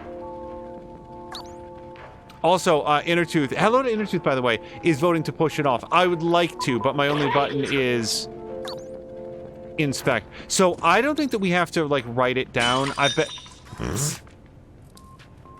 bet that when we find the fourth one, it'll be good. So let me look at the thing here. Examine. So, okay, so number 4, that was the lava lamp. I honest to God have no idea what the other... Because I've seen 2 others, and I don't remember if it was the rock or the planter or what. Oh, one of them was this. So hold on, which thing is this even? Oh, it's the first one. Yep, got it. Uh-huh. Okay, I want to examine. So I think number 1 that I thought was a planter has to be the incense burner. So we've seen the incense burner and the lava lamp. So now I'm looking for the rock and the vase with 2 legs. And at least one of them I've already seen.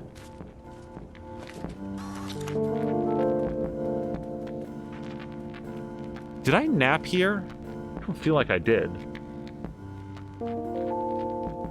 Innertooth says, don't buy a lava lamp. It's a waste of energy. Maybe buy an LED version without the liquid. I feel like that would be so, like, glaring to me. Like, it would just be like staring into a computer monitor, you know? Jab says, after watching this the first time, I was looking at buying a lava lamp. I did not see any that I liked.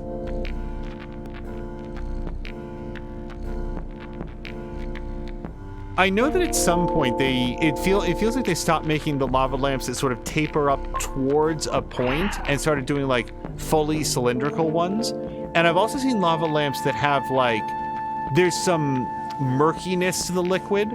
So like you can't see all the way through it and there's more of a mystery to the shapes and stuff, but I don't think that I like that.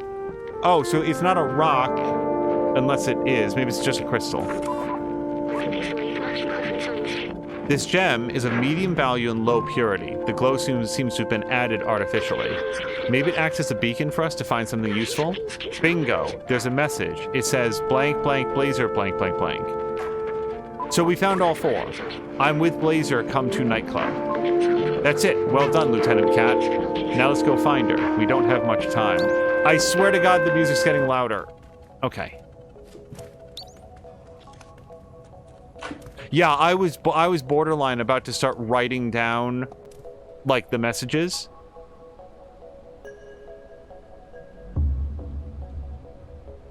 So, Innertooth, do you have any thoughts? Or Markwack, for that matter, because I'm not sure if you were here. Do either of you have any thoughts on the Steam Deck? Because that's another thing that's on sale. And Jab has... Grumpy has one. And seems to be getting some good use out of it.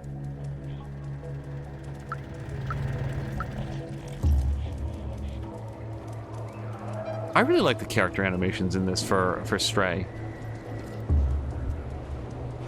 Okay, so nightclub. Well, I remember the bouncer. I just don't know where the bouncer is relative to where I'm standing, so this might be some more wandering. Grumpy was agreeing that the volume was getting louder. Weird. Maxine is saying, my lava lamp has a 30-watt bulb. And Innertooth is saying, hey, Grumpy, has Moo hugged you yet? I hope so. Grumpy gets home. Moo, like, crosses her arms. Grumpily. No. I was gonna go with grumpily, but grumpily. And then refuses a hug. I don't think the bouncer's gonna let us in. Hey guys, I think we're gonna have to climb at the back again. Well, we know he's not gonna let us go in, so let's climb at the back. There's some games that are, like, really surprising to me that are, like, rated perfectly for the Steam Deck. Like, I want to say, isn't, like, Civilization 6 rated perfectly for it? I know it's got, like, a little touchpad mouse, but that seems... It seems like it would be difficult to play. I guess not. Albert says, I work hard to clean the streets, only for others to mess it up again. Anyway, that's how the world works. Markwack says that he'd be more inclined to splurge on a gaming laptop rather than get a Steam Deck, just a personal choice for me. Yeah, I would think that I would find, if you've got the space to, like, open up a gaming laptop, it feels like it'd be a lot more versatile. And plus, a gaming laptop can do a lot more than just gaming, right? You could install productivity software on it, do your taxes, do video editing. It feels like you'd have a lot more to do with it.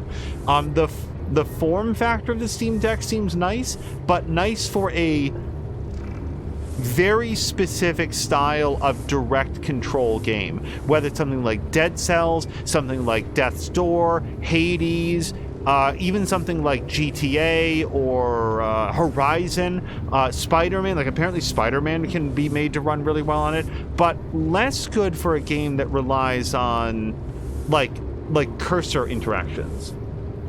Maxine says it's time for sleep. Maxine, thank you so much for hanging out. I hope you have a great night. Hey, how'd you get up here? You want to party with us? Here, jump in and go get a drink. I love the fact that nobody seems to ask any... No one seems surprised by Stray. Like, just like, oh, hey, come on in. You're just one of us that looks a little bit different, right? So we're looking for Bouncer and... No, not Bouncer.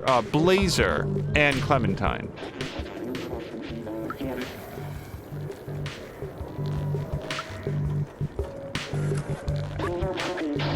Hey, customer. The access to the VIP balcony is closed. Some private biz is going on in there. It's been reserved by some Blazer guy, I think.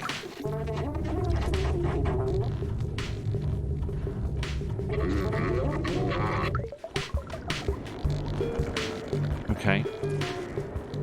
Is the VIP area upstairs? I kind of feel like it. While we knock all the bottles around.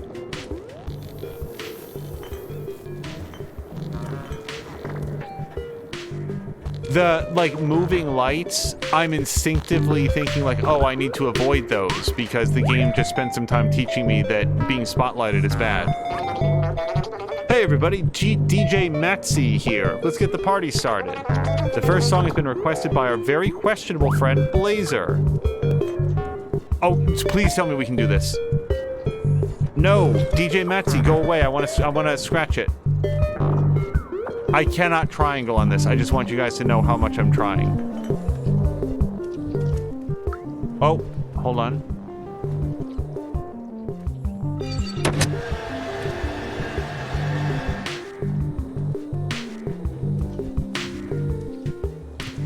No, that's not it.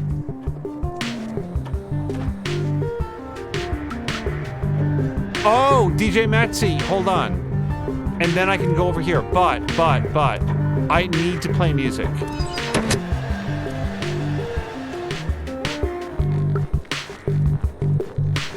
Do it, Stray, DJ. DJ Stray, I can't, you guys, I can't press triangle. Okay, we have to come back here and do it later then.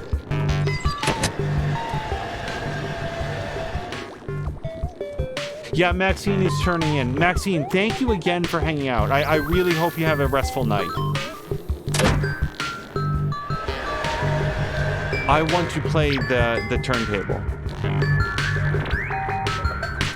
Wait, what the hell? Was that...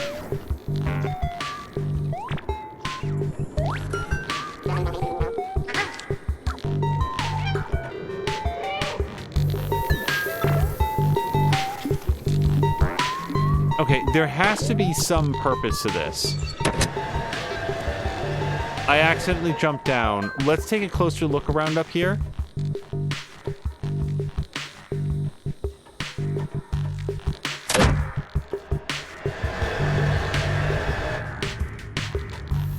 Okay, I'm not going to press X right now, but yeah, we can't get past that, and there's no place else to jump to that I see.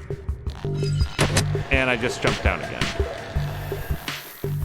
Alright, let's meet some more people. Give it to the left, give it to the right, beep, boop, sweep, swoop. It's called the Zagema dance.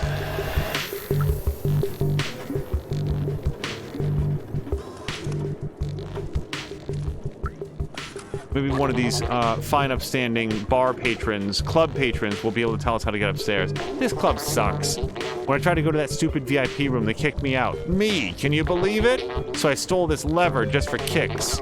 If you get me a drink, I'll give you this silly lever. I don't need it, and I don't want to be caught with it. Okay, one drink coming up.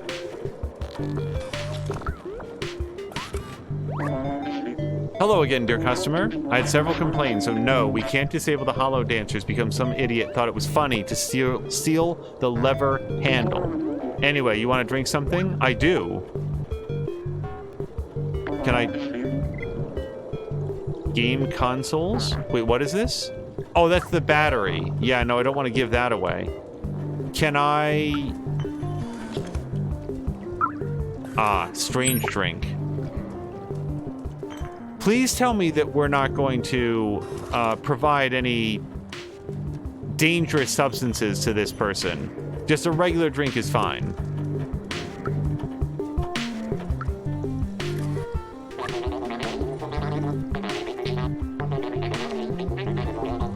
Okay, here is your drink.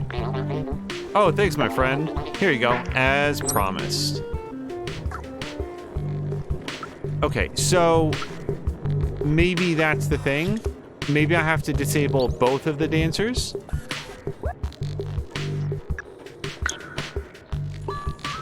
Hello to No. Oh, she was asking, is the cat getting blasted? Regrettably not. We've drank some water of questionable purity, but no alcohol. Which is probably good, because I think that's actually lethal to cats. Alright, jump.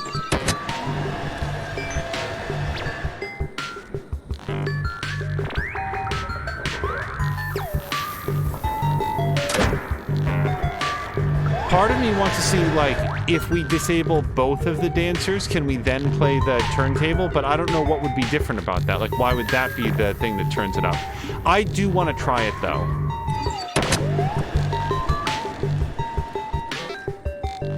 Go. Stray. Jump. No, no. There we go.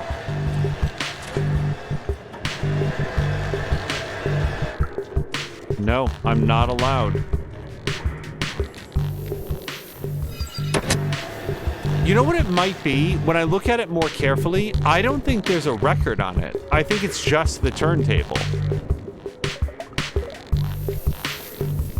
All right, we'll go upstairs. Maybe we'll find a record up there. And hello to Centrifugal Force. Have him order what Haley Berry Haley Berry? Is that the right name? Haley. What is her name? Halle Berry. There we go. Sorry. Yeah. What Halle Berry and Catwoman ordered in the movie, which I've never seen. I've seen the what's it called? The basketball scene with Benjamin Bratt. That's the only part of that movie that I've seen. White Russian, hold the vodka and the Kahlua. Milk. The joke was that she just ordered milk. Force, I hope that you've had a great Tuesday so far. Is this one of your days off, if I remember correctly? Like Mondays and Tuesdays you usually get off, unless your schedule has changed. Okay.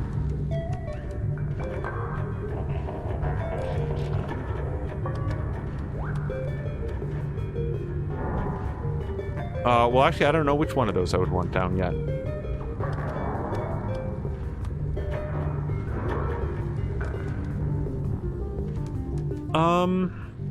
So this might take a little bit of, like, configuration to get. But let's try it, and if I can't... Yeah, I can't jump far enough to get there, so... Let's try this middle one, because I'm pretty sure that moves some things out of position.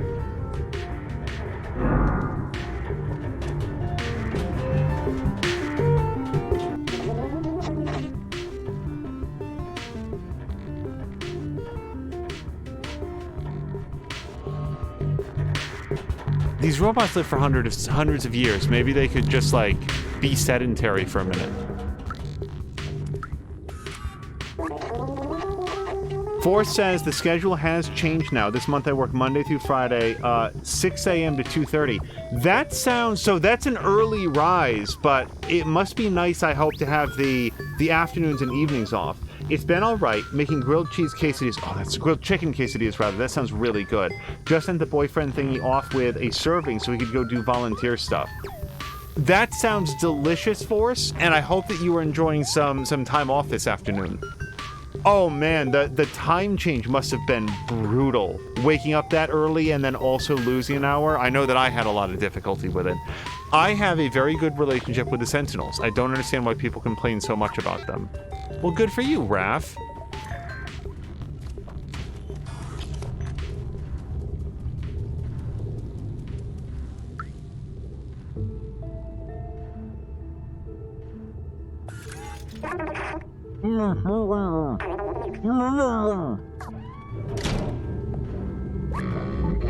Two birds with one stone. You're not as clever as you look, little cat. Anyway, nothing personal. Business is business.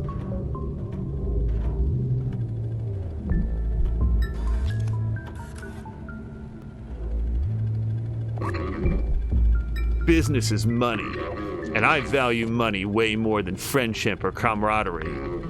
They're all yours.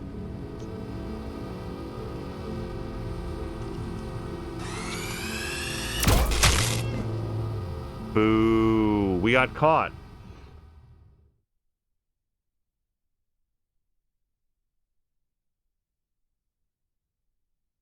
I want to read the rest of what Force said, but we're going to get a cutscene here.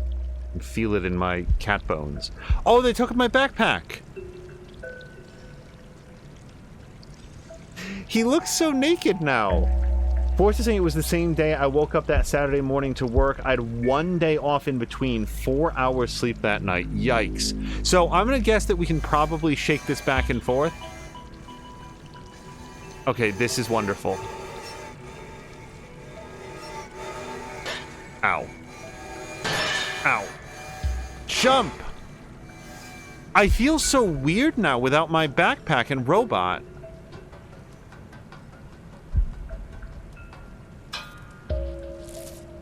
So, Force, on when possible, I've been playing some Anno 1800 and streaming it, and have gone to the Arctic for the very first time, and boy, that is a different gameplay loop than the regular one.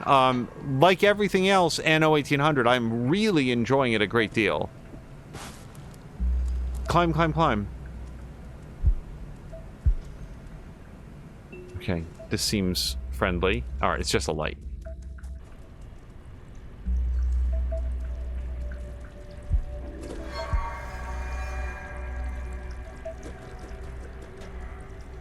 So I'm looking down there. I don't know if I want to jump across yet. I feel like what I want to do is, like, push this beam out.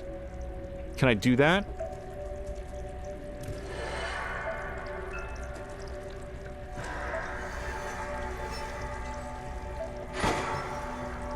Why do they have a cat jail?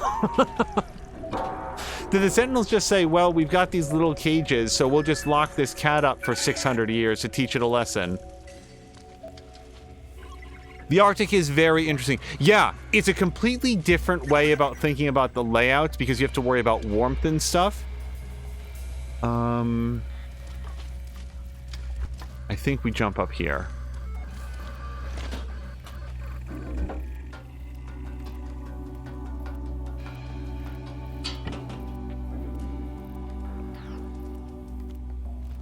No prison walls can hold Stray.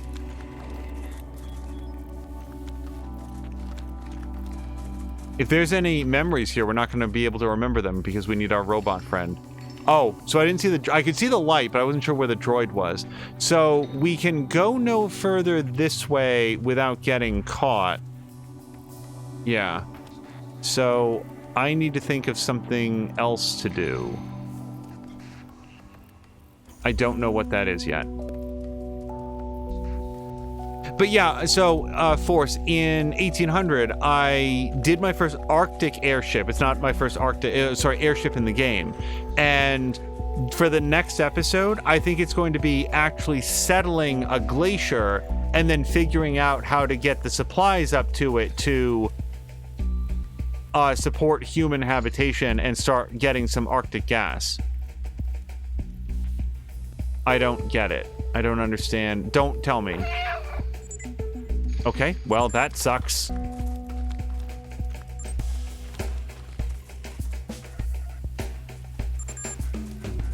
Leave me alone. No, stop it.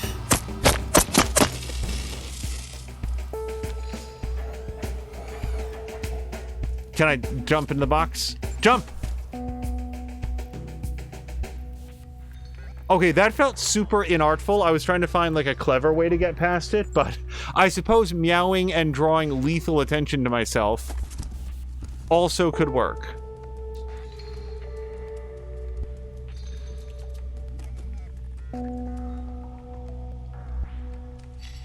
Okay, I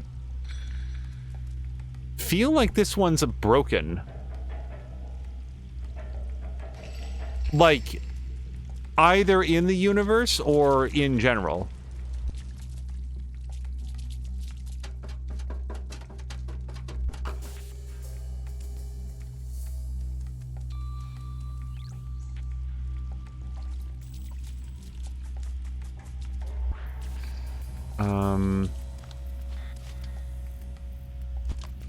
Yeah, like this behavior, it doesn't seem like a glitchy robot, like as an in-universe thing. It just seems glitchy, like from a video game perspective.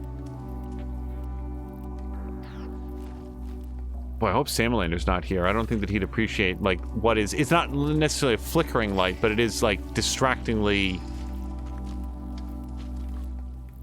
weird. Okay, hold on. It caught sight on me, so I'm just going to, like, move away. Maybe having caught sight of Stray, it will correct and go back to, like, normal behavior.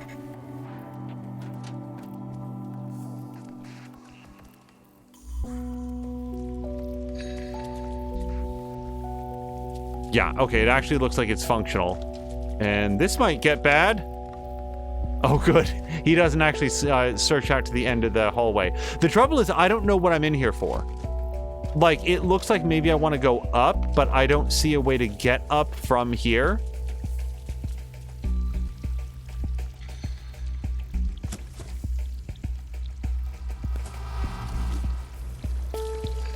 this staircase gives me an idea. Oh, wait, no, this is where we started. So I don't want to go up. I've already been up. As far as I know.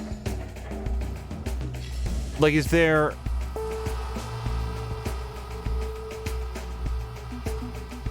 I don't feel like there's any advantage to being up here right now.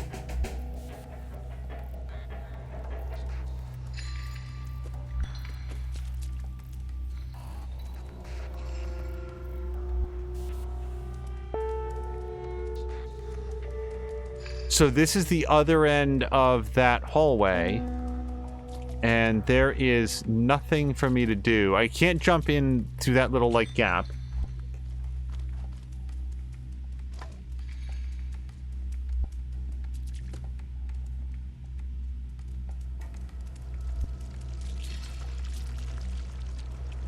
What the heck am I looking for, then? So we can go into this room. There's a little tunnel here, a little vent that leads over to the next cell. There's nothing up. And that leads me to the other side of this guy. Well, hold on. Don't see me. You saw nothing. Oh, look, you can actually see Stray breathing. I wonder if he breathes, like, if he calms his breathing or if it's always the same rate.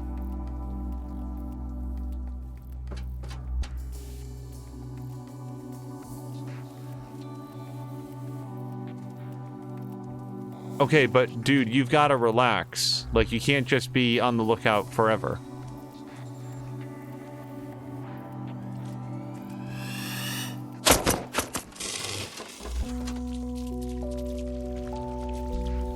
Okay, is there, like, so what is this room for? Why is this here? There's nothing to jump up to. It feels like it would be to evade that robot, except that we've got a much better way to evade the robot.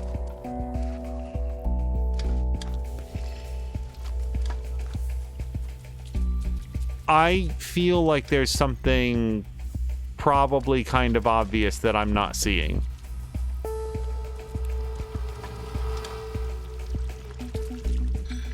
That's the tunnel room. This way here.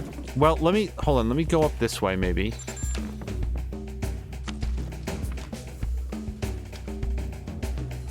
The glitchiness of the robots in this area kind of sucks. Like, do I want to reload? Because I'm sorry, guys, about the blinking.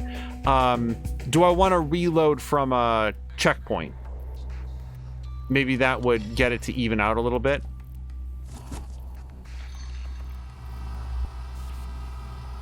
Dude.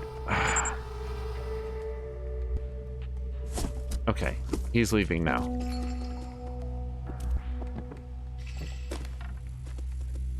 So this gets me up here. This is a new place. There's Clementine.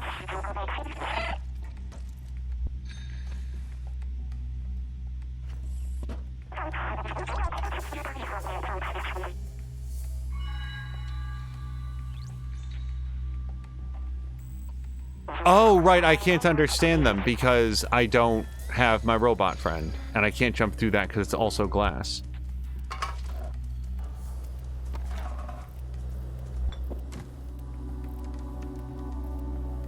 Oh, hello to Patikin and everybody raiding over. Fox is saying, gotta get the backpack back for the snacks. Indeed.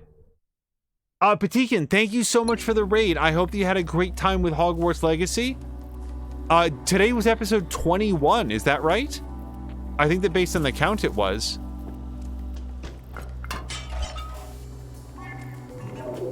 Okay. Oh, Patikin, can I share a thought about the post-game that I learned that might be valuable to know and that I earnestly believe is not a spoiler, but I also don't want to say it just in case. But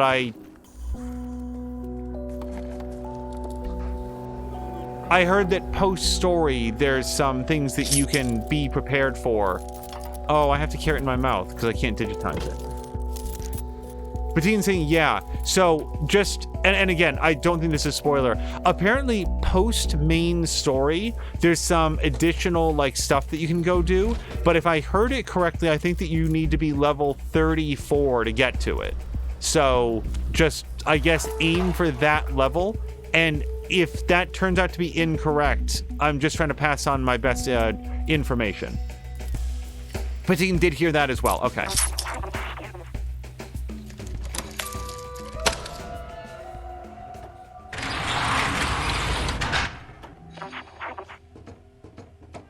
Okay. Pending, since I can't understand Clementine, I'm going to follow Clementine.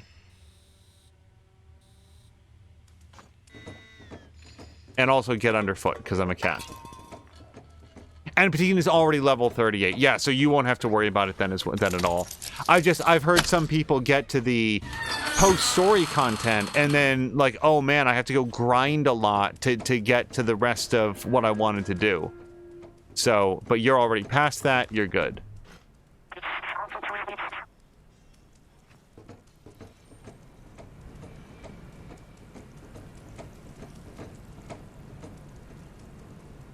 I don't know why. I really want to have sushi tonight. We're not going to. We've got a different meal planned.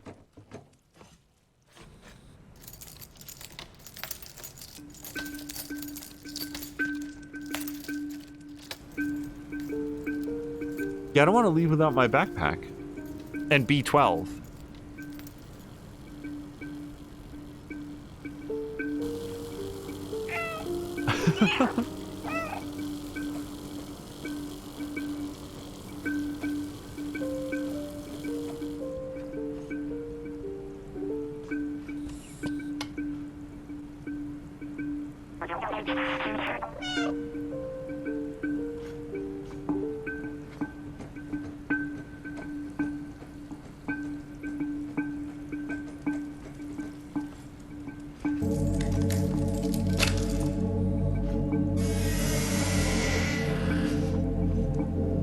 I think Innertooth might have raided over with Patikin. Patikin, thank you so much. Or sorry, Innertooth, thank you for coming over as well. I also got a chance to see at least a little bit of your Factorio stream. By the way, you know what we never talked about on stream? Hold on.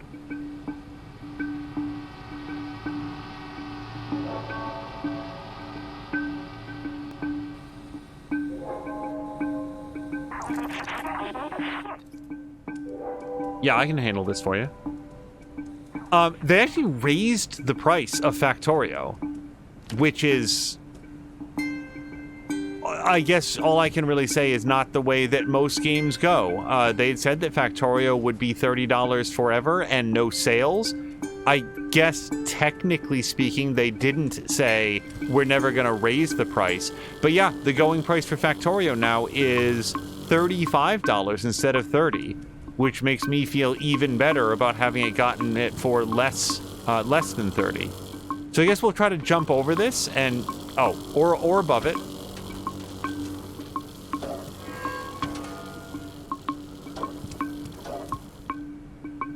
Also, I just want to say that any one of the robots that we've seen in the whole game could very easily step over that.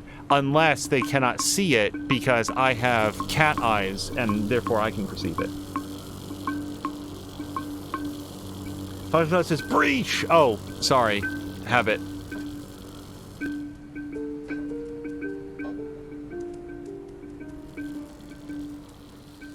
By the way, I really like this. Sneak. The fuck is this? The lasers were moving. I wasn't prepared for that.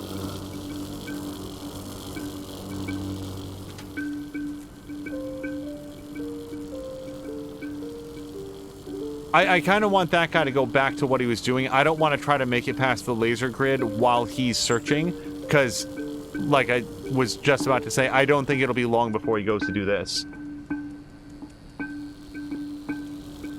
Okay, so clearly I think we jump on the pipe on the left.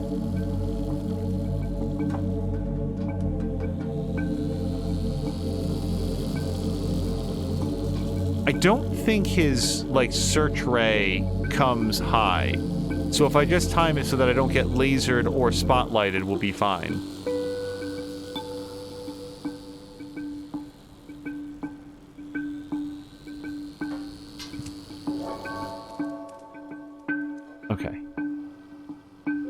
It's also like here's something that I like to sometimes spotlight things that I think work well or less well about the controls.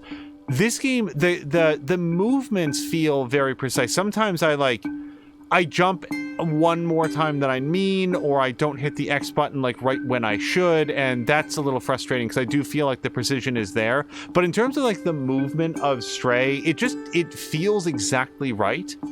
So there's a laser grid going forward, so I can't do that. I guess I'll go like over here. Okay, I do see a air conditioning unit or whatever. Stop it. Leave me alone. Don't shoot lasers at me. Boo! No! I don't want Stray to get hurt. I thought we could escape.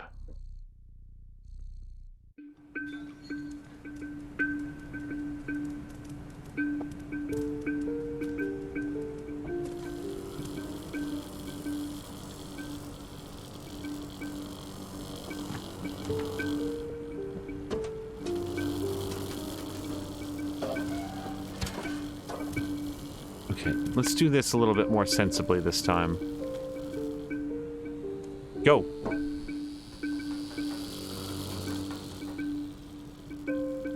So is this how the robot's supposed to be? Not like spinning around randomly? Because that's... I'm starting to feel like there might be a little bit of quirkiness to this section with the sentries. Because this swivel pattern is much more predictable.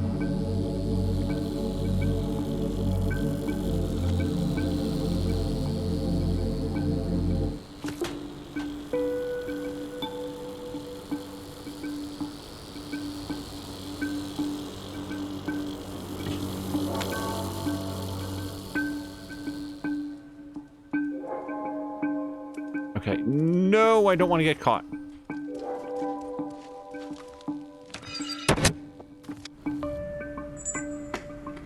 Force is welcoming all the raiders.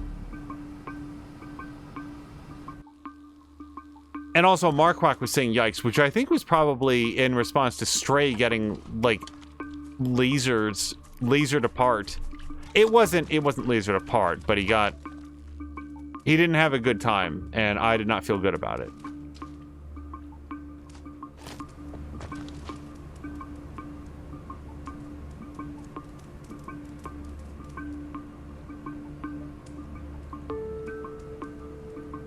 Okay, I need this guy to look away. Pick up. Get him. No! Get down! I thought he was gonna go underneath the thing. Okay, so we have our drone, B-12. Shit! Nope. Go!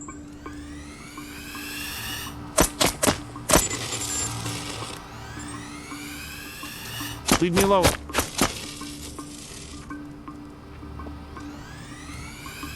Oh, hide. Ah! Oh, no! See, he's still breathing. He's just stunned. Well, that's my story, and I'm sticking to it. Oh, wow. Okay. I gotta learn to get a lot better at this. I don't want to see Stray get lasered anymore.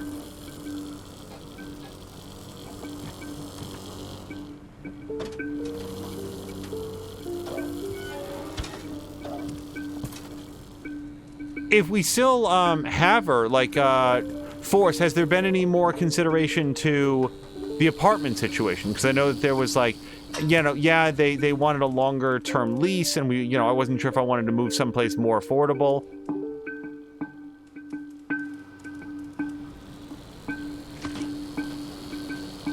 But I didn't know if there'd been any additional consideration of it since then. Yeah, as Marquardt says, it gets intense fast. I think Marquardt, one of the options... Shit! Stupid! Oh, God. I don't want to be lasered anymore. Leave me alone.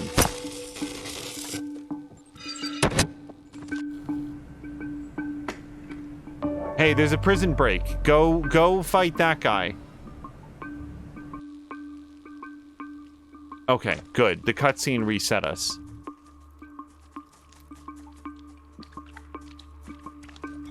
I promise I'm not hurrying. I get caught. Okay, so if we follow this guy around,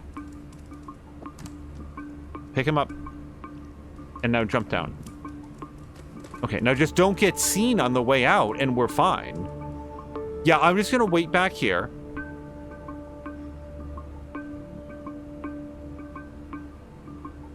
As Jab says, don't laser me, bro. God damn it! Nope, see, again, we can't go in there.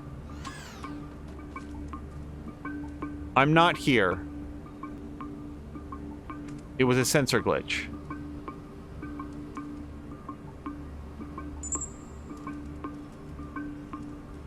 Okay, how do I get out of here?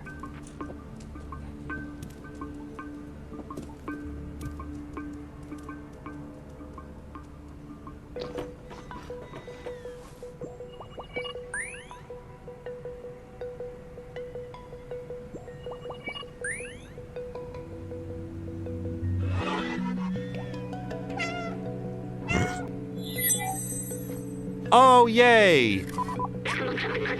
I felt like I was trapped in my lab's computer system again, all alone. But you came back for me. I can't believe it. You're a good friend. I'm so glad that we are all together again, but we're not safe yet. We need to find a way out of here. Can you open that door just there?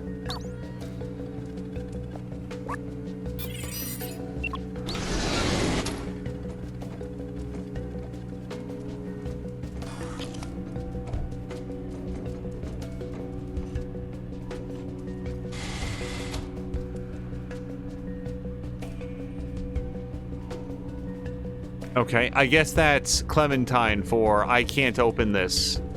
I thought that maybe they'd try to push on the door a little bit, give it a little test, but no, we're just assuming that we can't. Okay, so that's glass.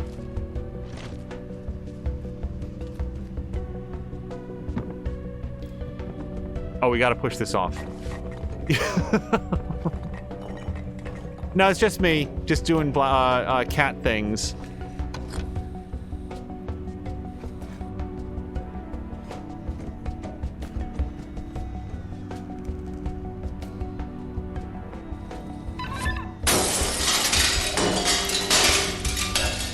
I can't believe knocking that off was helpful.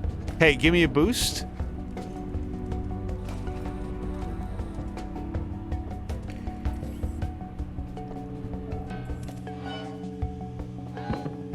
Okay, so how do you suppose I open that? There might be a switch or something in here. Yep.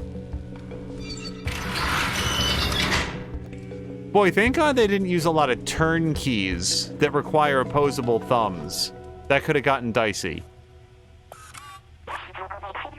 Those sentinels are blocking the way again. They will spot me instantly. Maybe you can try to bait them into those cells and lock them in?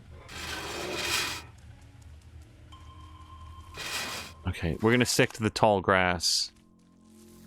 Now I am the Pokemon.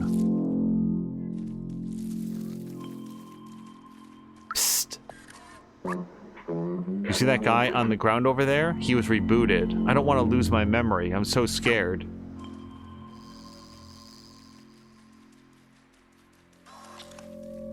So, I guess we have to figure out how to lure that guy into the cell. This recovery center has done me the greatest good. My mind is clear and lucid. I am an exemplary citizen now. Check out this battery. Sorry, I don't know how to use that.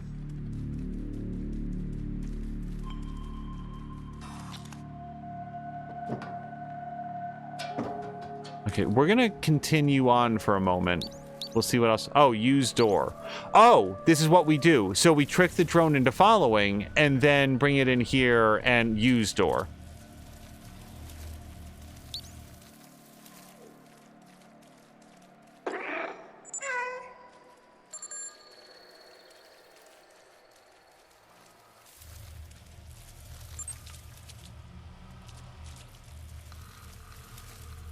Use door.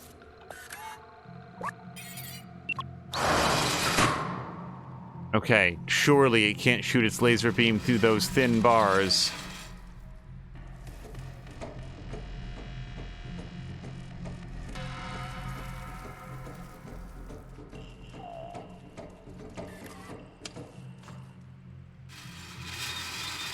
Force says, I sauteed some veggies in a pan to add to the quesadillas, and I'm glad I'm trying them. I like them, but at the same time, my texture and sensation brain is like, what is this? Get rid of it. Being an adult is forcing yourself to try new vegetables.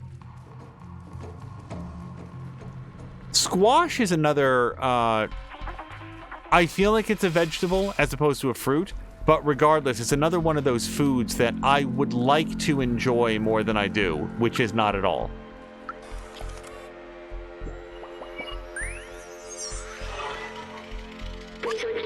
This poor fellow. It seems the Sentinels are ruthless when it comes to defying them. This is what I feared. They've completely erased him. No more emotions, no more self-awareness, no more memories. Please, let's not get caught. What would make you think that I would get caught? What kind of a fool would I be to get caught by these guys? Okay, so, same deal as before. I feel like we probably want to open the door. And let me look in here so that we see, like, what we're dealing with. Yeah.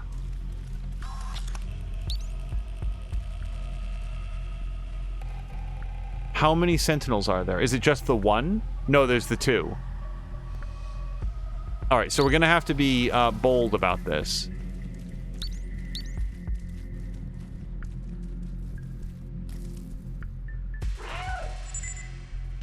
Oh no!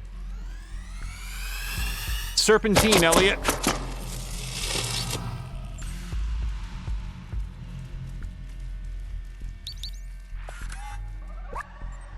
Okay, you have to be faster than that.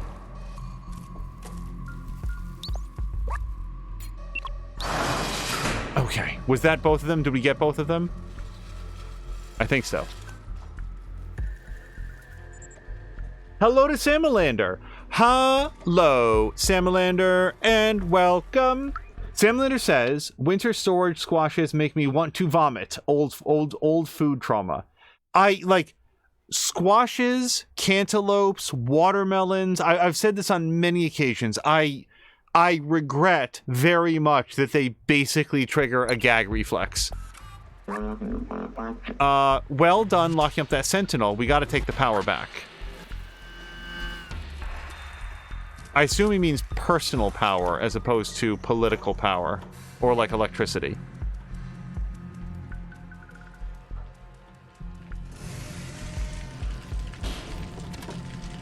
I don't want to sit on the wet seat. I'm gonna go sit on this table.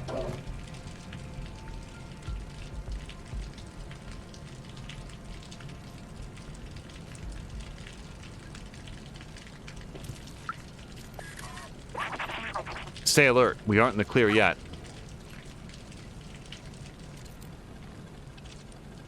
Oh.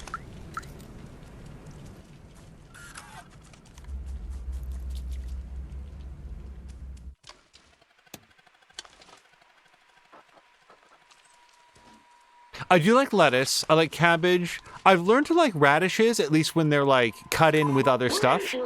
We should open the gate for Clementine. Well, I thought that's what we were doing.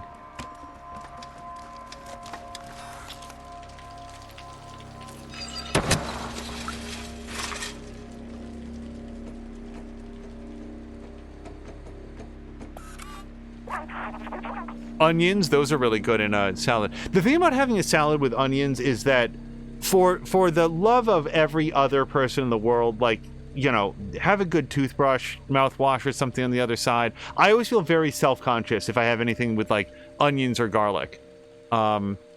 This door is the only way out of this jail. I think we can open it from that control room over there.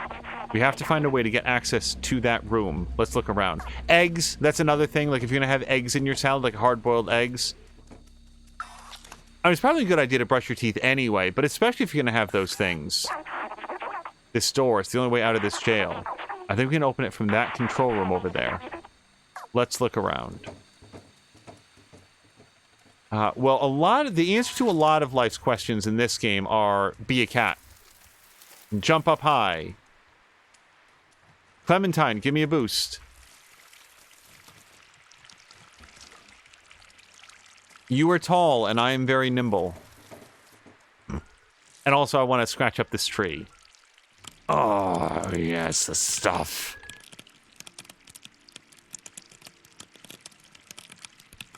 Sam Leonard says, my remaining I can't eat that because I'll vomit foods are squash and liver and onions.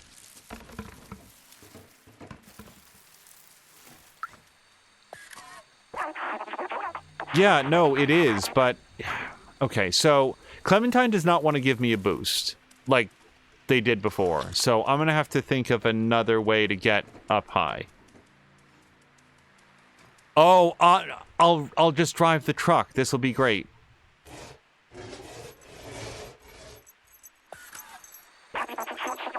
We're in luck. They left the keys in the door. Hop on the back of the truck. You should be able to jump over the fence to access a secure area. Or you could just lift me up. I weigh like 8 pounds. I'm a very malnourished cat. This is so much more elaborate than just providing a platform on your head.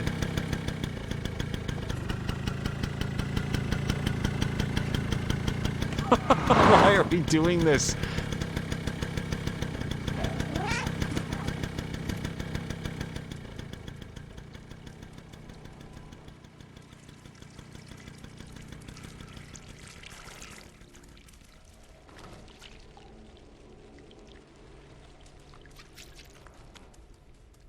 I hope Jodie K is doing well. I feel like it's been a couple days since I've seen her. When was it? Probably Sunday during Mia's stream.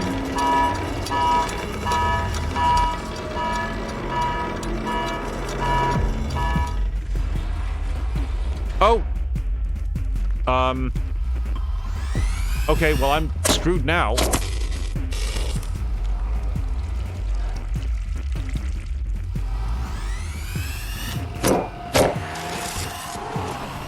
Okay, bye, Clementine.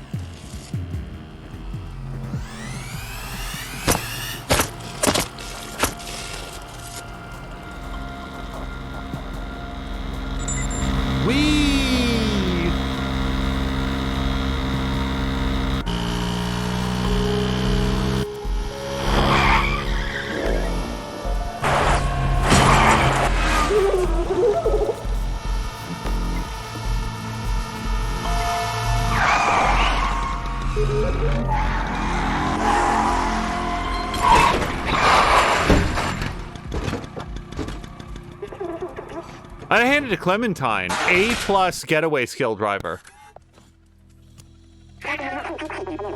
There's no way we'll all make it with the Sentinels on our tail. I can distract them for a little while, but you have to go. The Outsider's Manifesto says we must go outside at any cost. I wrote that. You're one of us now. It's not that everyone has to get to the outside, but one of us has to. Take my subway key. Go, now. I'll keep you in my RAM, little outsider. Until they erase me in prison.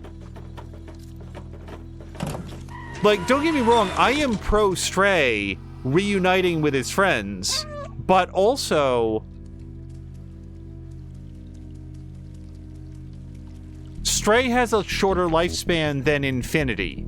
Like, it does feel like Clementine would probably get more out of being outside, and also it was their dream for who knows how long. Tell me I can immediately take a nap. Just immediately curl up, sleep it off. Hello to Agraxis again. That bot has clearly robbed a bank or two. Yeah, no kidding. Like, Clementine was weaving through that street, like, shoot, what's his name? The Bourne Supremacy guy, Jason Bourne.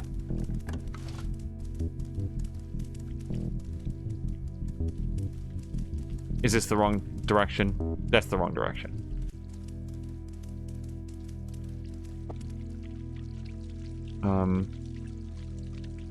See, I would sort of feel like the keys go here. Granted, I've not driven a lot of subways, but it sort of feels like the keys go where the controls are. So I'll have to look around some more, I guess. Oh, hold on. This brightly lit control panel might... No. I thought that maybe that would, like, power everything up, but it is red and unavailable.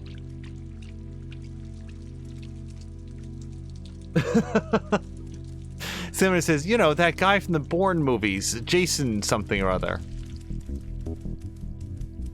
I don't know how common an experience this was, but I knew nothing about, like, the Bourne, like books or anything when my friends and I went to go see the Bourne Legacy. Was that the first one? Jellybun says that big bird from Sesame Street, something bird.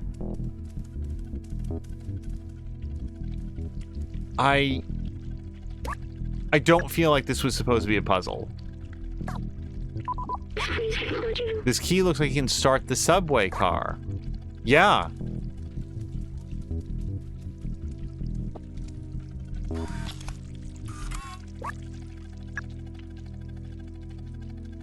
Maybe examine? Can I...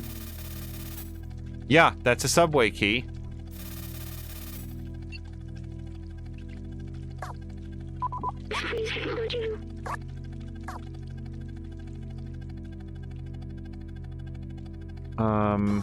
I mean, that looks sort of key-ish up there. Oops. You know, that thing up there, but I can't seem to... The only thing I can jump on here is the chair.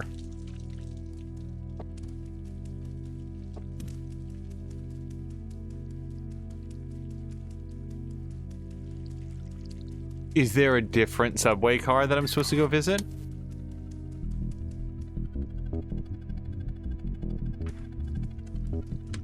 This is, it's gonna be so obvious, the thing that I'm overlooking. This, like, you would think that, like, this big power cable that goes somewhere, maybe that's where you put the key.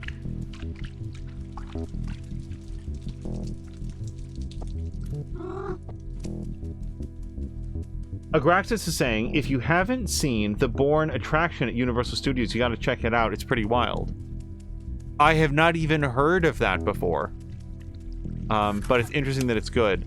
Unfortunately, and this is one of those things that, you know, can sometimes happen when somebody gets way, way outside of their lane, it's gonna be a little bit difficult for me to separate Matt Damon from that cryptocurrency advertisement that he participated in during the Super Bowl, where I think it's now been demonstrated that if you listened to what he had to say and went ahead with it, you will have lost everything. Like the big crypto crash that followed it.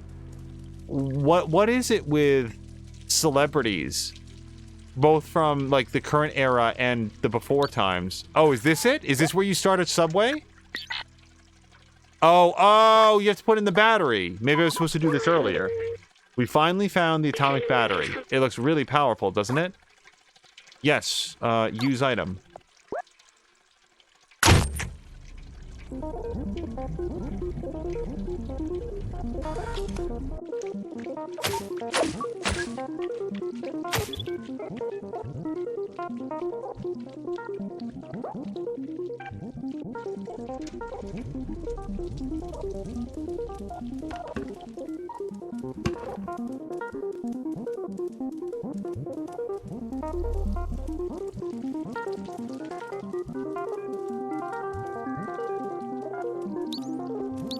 Okay, it's a small thing for me. It would have been helpful if being up here before, you know, maybe we could have looked at the keyhole and then B12 would have said, oh, wait, we don't have enough power. We should go check the control room or something. That really would have shortened the amount of time that I was like, I have no idea what I'm supposed to do here.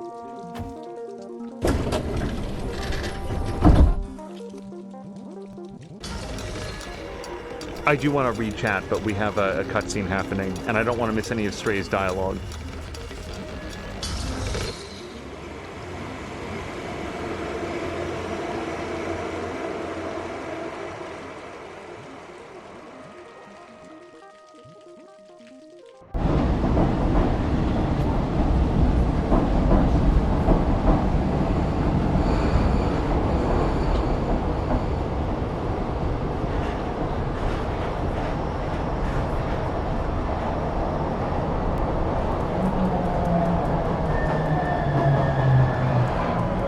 Oh, I can't jump up. I wanted to see where we were. I can't jump onto anything.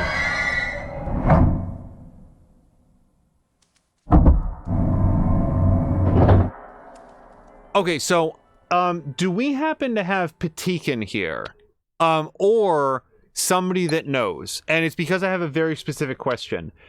If we take a look here, under memories, I basically have them all, and the fact that I'm 74% of the way done suggests to me that, like, that's the memories that I didn't find.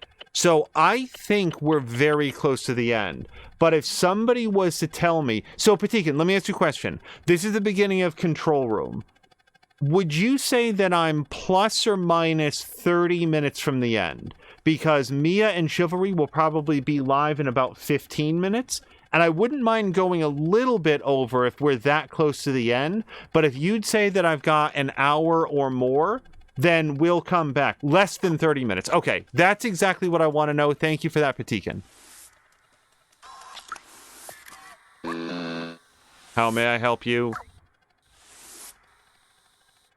Okay. So this robot, I'm just noting, this robot looks very new. It's not the only shiny robot that we've seen, but isn't wearing clothes and isn't engaging as though it has a personality.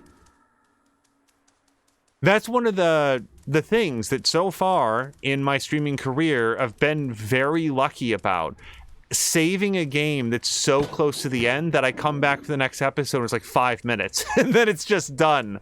And I think that a big part of that is having folks in chat that are willing to occasionally answer a question like, enjoy the world's safest city, walled city 99.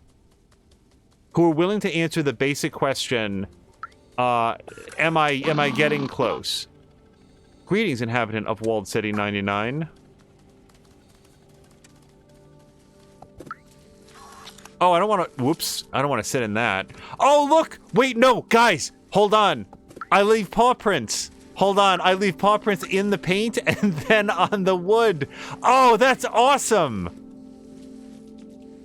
Can I leave it on this... No. Hold on. No, that... So the only bummer is that I would love to leave paw prints all over everything. Very funny. I am currently painting this area. Please be careful of the wet paint. Have a nice day.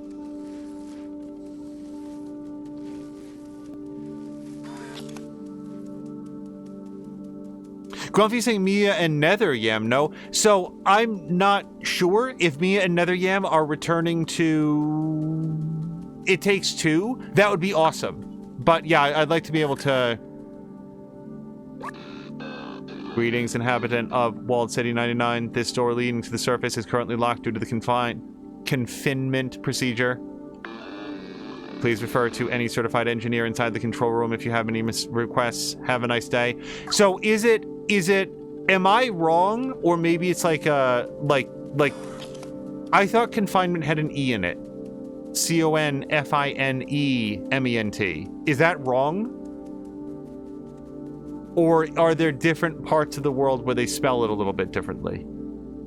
Okay, I can't reach that, but there's something that I want to do to it.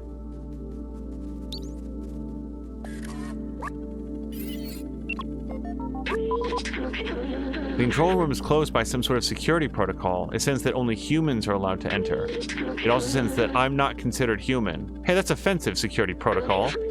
Maybe if we work together, we can open this passageway.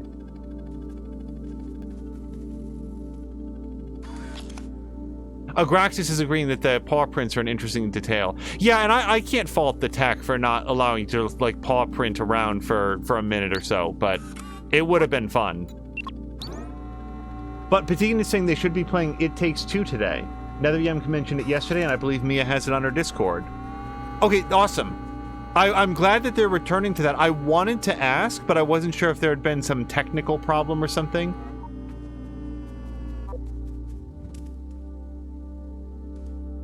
Okay then, game. What do you want from me? Like, I thought it was a matter of distance. So we're gonna have to return to this.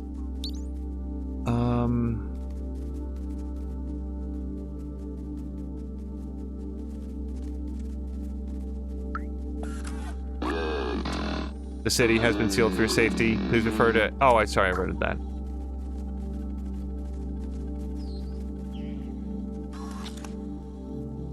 Oh, holy shit. So, this... It must be one-way glass. Because otherwise, like, you can't see this large, well-lit rectangle from down there. But look at it. You can see the whole everything.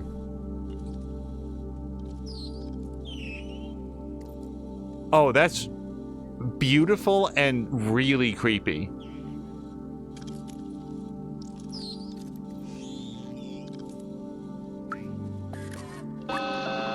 Hello, my current task is clean the window. Yep.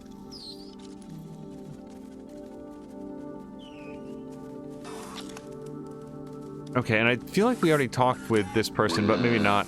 How may I help you? Confinement does seem to be correct, at least according to a quick search. Yeah, it's interesting how every once in a while this game has like a grammatical text error. It doesn't bother me. It's just like, it's been out for a while, and it seems like of all things, those would be the easiest things to fix. Oh, okay.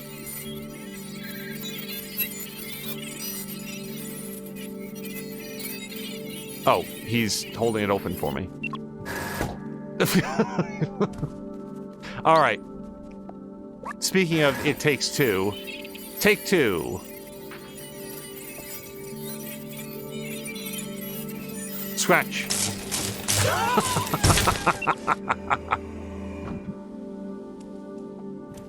Yeah, as Batikian says, like, you can recognize the parts that I've been to. The one part that I was looking for that I don't think that I can see is, Ant Village. Ant Town, whatever it was called. Except that kind of looks like it a little bit there. No, that was where the Zerks had taken over. Because you can see the webbing and stuff. So I feel like that's Midtown. And that's where the Zerks had taken over. And then the slums and everything where we started were down over here. But what I don't see is like the big tree. And it's probably here and I'm just like not seeing it. God, this bothers me. That like everybody's way down there and these droids are just sort of like holding this completely pristine... Wait, did I miss my chance to go through?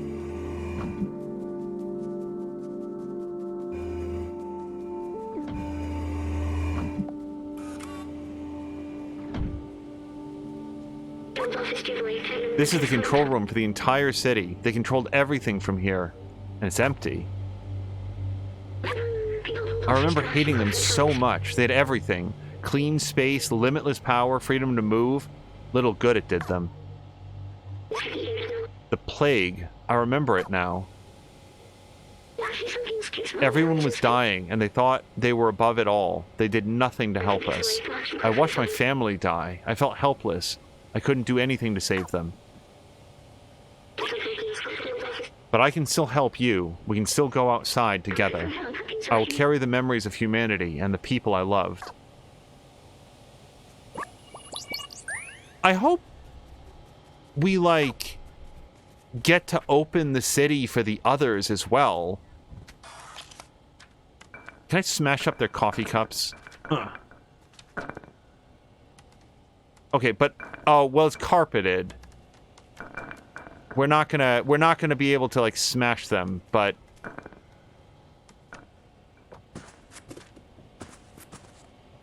So claw up their furniture a little bit.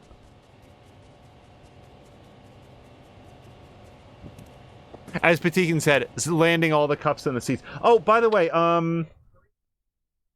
Oh, no, I think I did read it through it. Jellybun says, I like how everything is color-coded, and then says that it sounds familiar. Yeah, Jellybuns, you were talking about, like, all the cool color stuff that's done in this game. I think that was in the previous episode. Can I walk in their keyboards? I love it when Stray walks in the keyboard and you hear it goes, like, tap, tap, tappity, tap, tap, tap on the keys.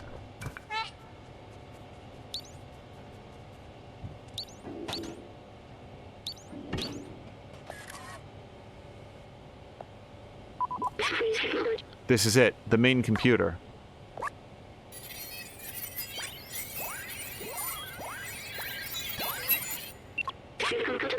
According to the mainframe, no one has been here for years.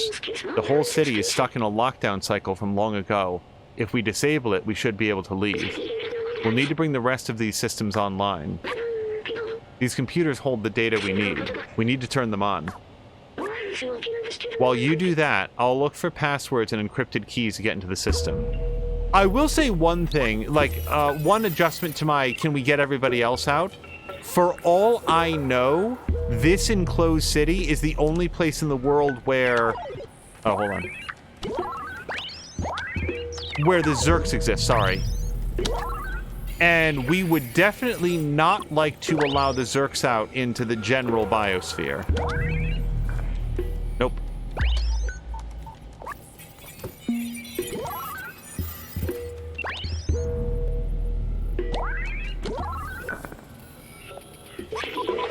It worked! Good job, my friend. I found it. I know how to open the city. Something's off here. Wait, maybe there's a way around it.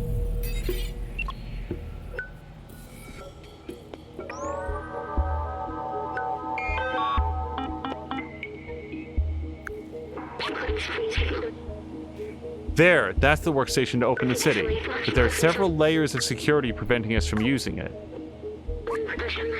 We need to do what we do best. Me, I'll hack the machines, and you destroy some stuff.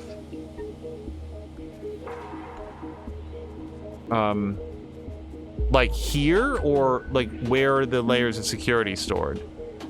I'm gonna be so mad if we finish the whole game without hacking up at least one hairball. I really want that. Alright, so this looks a little bit too high to get to, unless...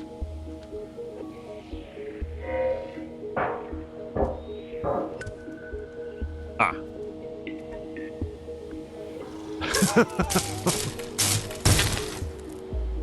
It just is not going to make me stop laughing that Stray does that. Yeah, hack it up.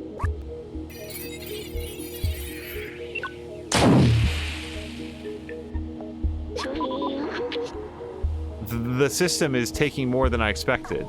Yeah, I really don't want B12 to get toasted here.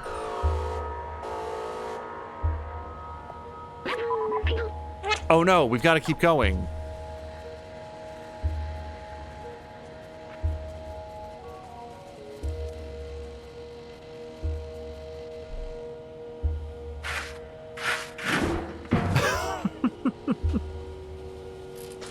Oh, it scratched up the wiring.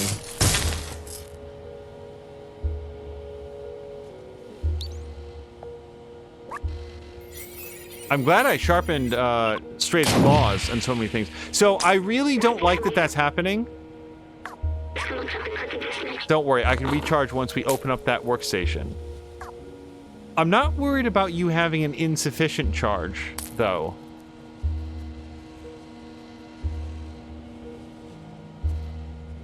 I don't know where the third one is yet.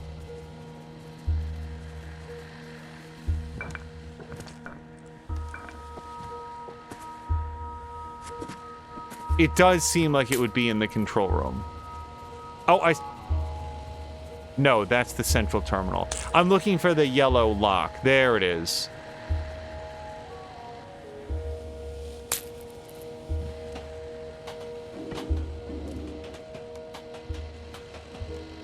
Is it up here for some reason? Doesn't seem to be. Oh, I feel like we see it.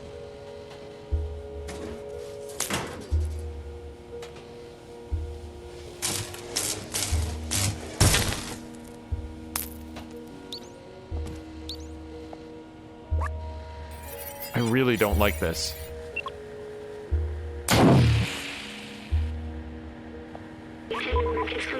I think this little body is done for. It's okay, I'll be alright. Just carry me to the workstation. We can disable that alarm. I assume it's this one.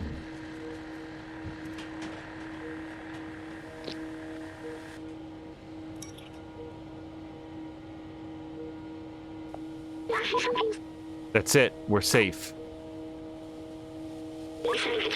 Listen, I have something to tell you. I knew the power required to disable the city's central control system would be immense, more than this drone body could handle. But with the security now disabled, I can take control of the system and open the city. Overriding it could destroy my software, but I made that choice when I hooked it into that first computer, and the consequences it could bring. I'm sorry we won't see the outside together. I thought I needed to carry on the memories of humanity, to hold on to the past. But I see a future in the companions, and you. Here, let me take that off you. You are my friend, the very best I could have asked for. Thank you. Oh, he mews.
Oh, I pressed triangle because I thought that we could pick him up.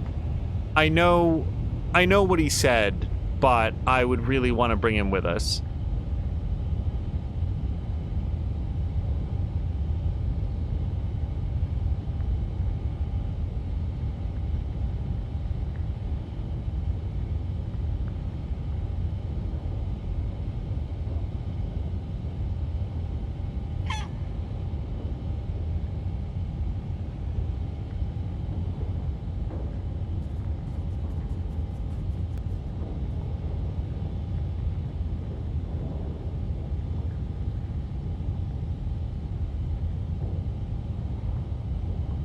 I kind of want to see, like, this is a very elaborate, like, opening sequence. And it's kind of also, like, incredibly beautiful. It puts into perspective just how grim it's been up until now. Just how brilliant it is outside. I wonder how these residents are going to feel about their first rainfall.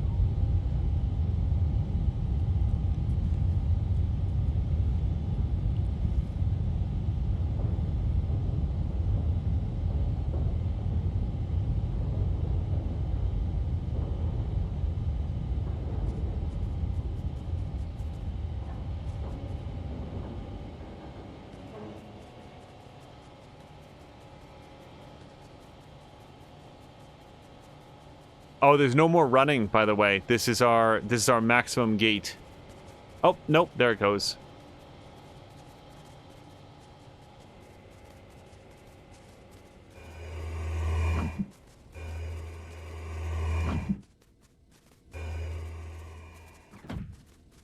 Yeah, just completely blank, not paying any attention to it at all. And I obviously can't talk to them anymore.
Okay, so I'm mad because I really wanted Stray to get back together with his friends. Remember the 3 cats that he met at the beginning? That's what I was holding out for. Like, getting back outside, that's nice, but, like, he had a crew that he was tight with. They all slept on the cardboard together. They were going out after the rainstorm to, I assume, go find food, and they got separated. And as little sense as it would make for him to go outside and find those 3 specific cats just like hanging out, that's the ending I really wanted. Like, Patikin says, I was mad too when I played the game. You don't get to see the other cats. Patikin, is that a common thing? Because that's how I feel about it. Jellybuns is saying that he'll find his crew. He'd better, because he just lost his best friend. Agraxis in Cat Escapes Robot City, only to be devoured by Wild Fox, film at 11. Yeah, no, if at the end there, when Stray was like sitting at the top of the stairs enjoying the sun and just got like snapped up by an eagle, it would have been, it would have been a bad time for the creators. Drian says it was a disappointment for sure. I forgave them, but it seems sad not to have the reunion. Here's the thing. If you're gonna do a whole game where Stray is reliably following the instructions of a robot pal and stuff, if that's to be considered realistic within the scope of this world, then I don't consider it any less realistic that Stray's friends would be like prowling around outside, and as a wonderfully happy coincidence they could have like encountered each other at the end, that he could have come out and seen that black cat and the other orange cat and the mostly white cat. Like, come on. Yeah, as Jellybun says, at least now that he can eat. Yeah, look, it is on the whole a very, very lovingly made game. You can see how much time and energy went into getting the animations on Stray just right. If you haven't played it, at least on PlayStation 5, it's difficult to communicate that satisfaction of having the haptic triggers like squeeze up and tighten up when you're scratching on something. The jumping animation, the different meows that you can make as you're navigating, the fact that those are useful at various points in the game to sort of like attract enemy attention, the story that it told. So I guess maybe this is something that isn't going to be known unless maybe you get all of the collectibles, but I'm just going out of this game with the firm understanding that those robots, all of them, used to be people. They used to be human beings that successfully transferred their consciousness into the robots, and either as a limitation of the transfer or due to the age that they were in, have forgotten the fact that they used to be humans. It's possible that they're just robots that were programmed to learn and over time decided to begin mimicking humans by having family units and parental relationships and stuff, but if the scientist can try to transfer himself into a robot body and it fails and he winds up stuck in the network, it seems likely to me that other human beings might have had access to a more successful version of that, or maybe a less successful version of that. Agraxis says it's a very technically impressive game. Markwak is saying this Tumblr page has a link to a for all of the Futurama commentaries. So, yes, so we were talking earlier, if anybody missed that section of it, about the Futurama DVD commentaries. I really enjoyed them. Rewatched the entire series with commentary on and very much enjoyed it. Dran is saying, I mean, they could have at least have the cat hear them in the distance, make a cute sound, and bound off in that direction. Yes. That ending... The ending where Stray loses his friend B12 in this noble sacrifice, but then also doesn't reunite with his other friends or her other friends, however, like your Stray was, like that definitely feels like a misfire. In every I'm gonna go with every other way.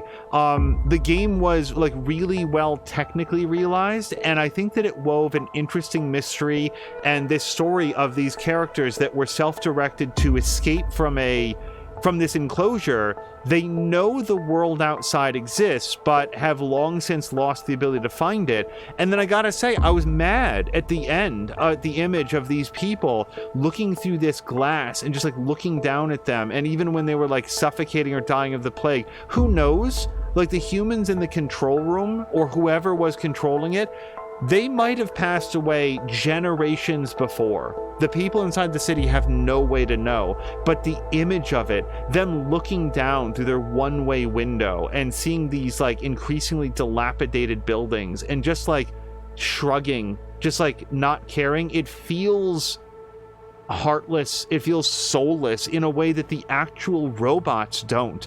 So that's my thought on the story, but my contempt for the people who ran the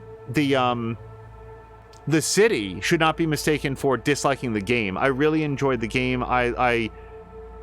It's difficult to call Stray a character, except that Stray was so reminiscent of every cat that I've known. It's very difficult not to imprint some of their personality characteristics onto him. And I think that that's one of the things that the game does really well. Like the cat is such a good cat. Like I was thinking, and we were talking about it here way back in episode 1 when Stray first falls off the pipe. It must have taken some restraint to not give Stray a facial expression. He doesn't want to go down into the pipe, but that's communicated through his actions, not through this Disney, Pixar, DreamWorks like look of concern on his face, because cats don't do that. And unless I missed it, I didn't see Stray give a facial expression. He just didn't want to go and fall down the pipe. And I empathize and very much didn't want him to go down there. And the game is more realistic. It's more relatable because of those moments of restraint. Maybe a little bit less restrained at the end. I would have really wanted him. I'm going to stop complaining about this, but I really wanted Stray to get together with his crew. Hello to Takarosh. The game was great though, other than the ending without the other cats. Yeah, it's not a platformer. It's a puzzle game with some very light fetch questy stuff and some dialogue and a bunch of optional stuff that you can do. It's interesting to try to like slide it into a genre because it probably comes closer to a third person or third feline exploration game with light puzzle solving. It's borderline a narrative game, except without any narrative choice into it. So it's also not that. It's also not a visual novel because like it's interesting all the things that it's not, and yet it still manages to be a very satisfying journey by the end of it. Agractus was saying, so as Stray was walking off, by the way, did anybody see that flicker in the panels on the left wall? Yes, and there was a little sound effect to it as well. I don't know if that's supposed to portend something, like, oh, here it comes, but, like, it does light up a little bit, but we didn't turn the city off, we only opened it up. It's not Skynet, it was being held shut by a lockdown protocol, and by releasing that, there's no...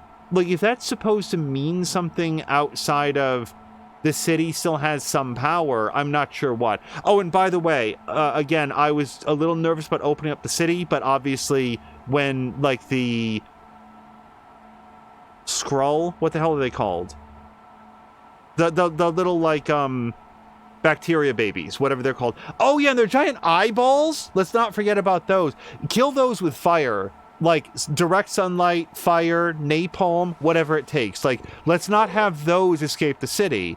But then it also, like, raises the question that there might be other cities that are out there. This could be an isolated location, so there could be additional stories to tell in this world. I don't know why Stray would go visit other cities and open them up, but maybe that's where the other cats went off to, and he goes on a separate quest. Stray 2 would be welcome, is what I'm saying. Brandon's saying it's interesting that you call the cat Stray as a name. I never thought of the cat that way. I figured that that's like nice and neutral. Like, I mean, I could give the cat a name, but then people might feel confused about who I'm talking about.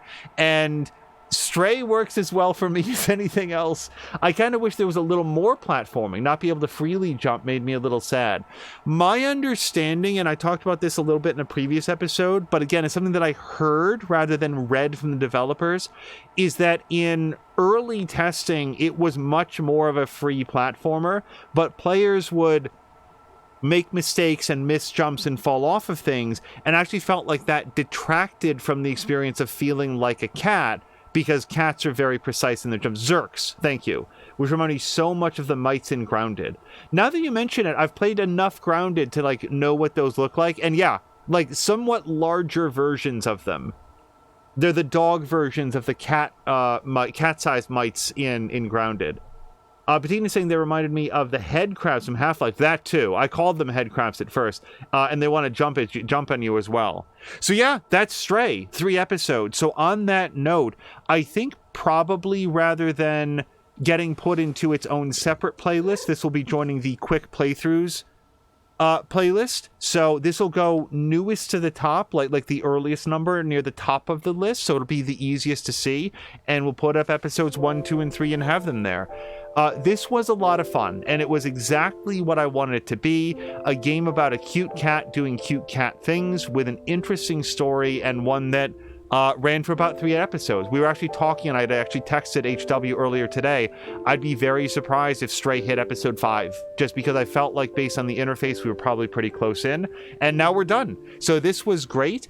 Our next episode, which will most likely be on Thursday, will be of Marvel Midnight Suns.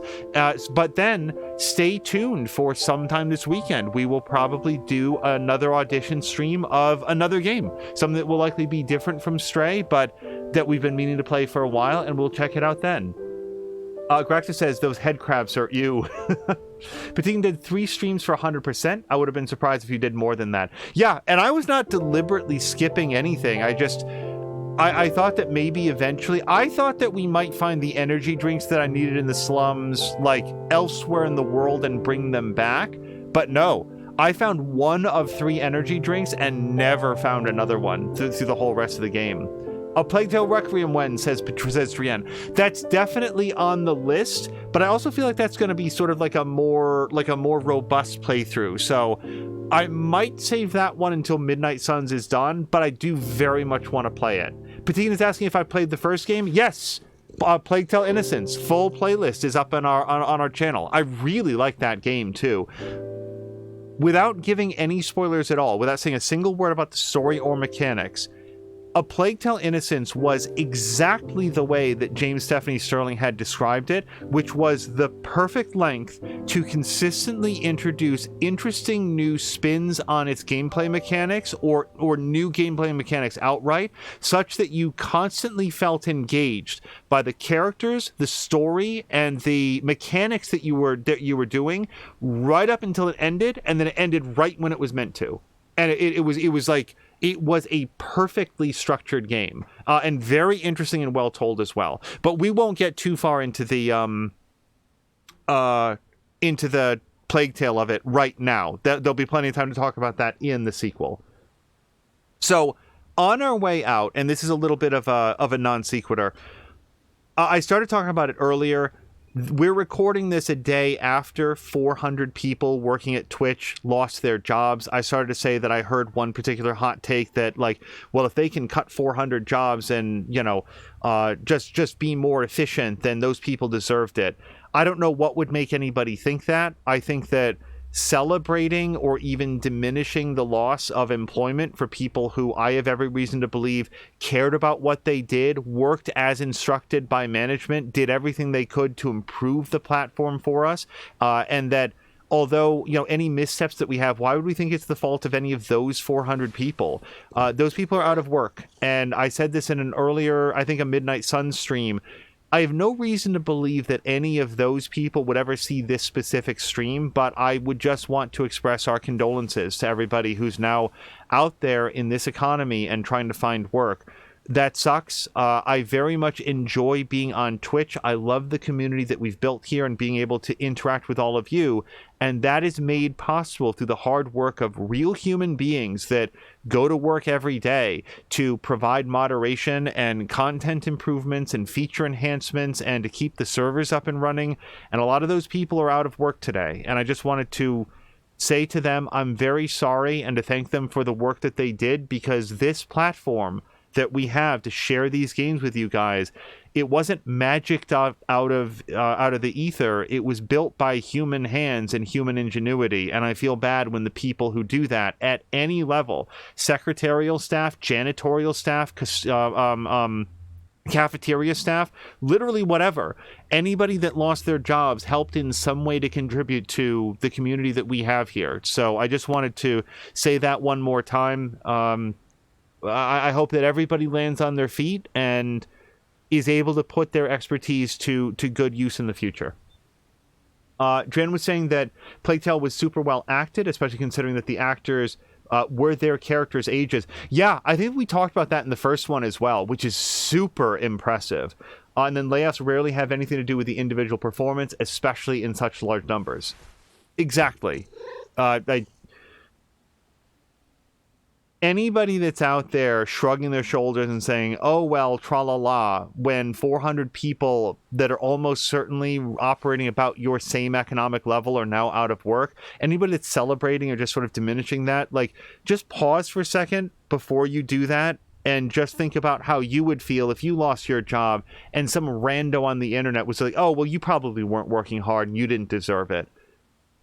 Anyway, I just wanted to say that one thing, and I won't go off on a whole tangent about it. So yeah, we will see you probably not tomorrow, because we want to be able to join with Mia for her stream. If there was space in between, it's always conceivable, but I think much more likely Thursday evening for some Marvel Midnight Suns. And we're going to call it there and find somebody fun to raid, and hopefully it'll be Mia and Netheryam. I wanted to give my thoughts in the game, but also hopefully they're up and we can go join them in progress. Thank you guys so much, and I hope you have a great evening.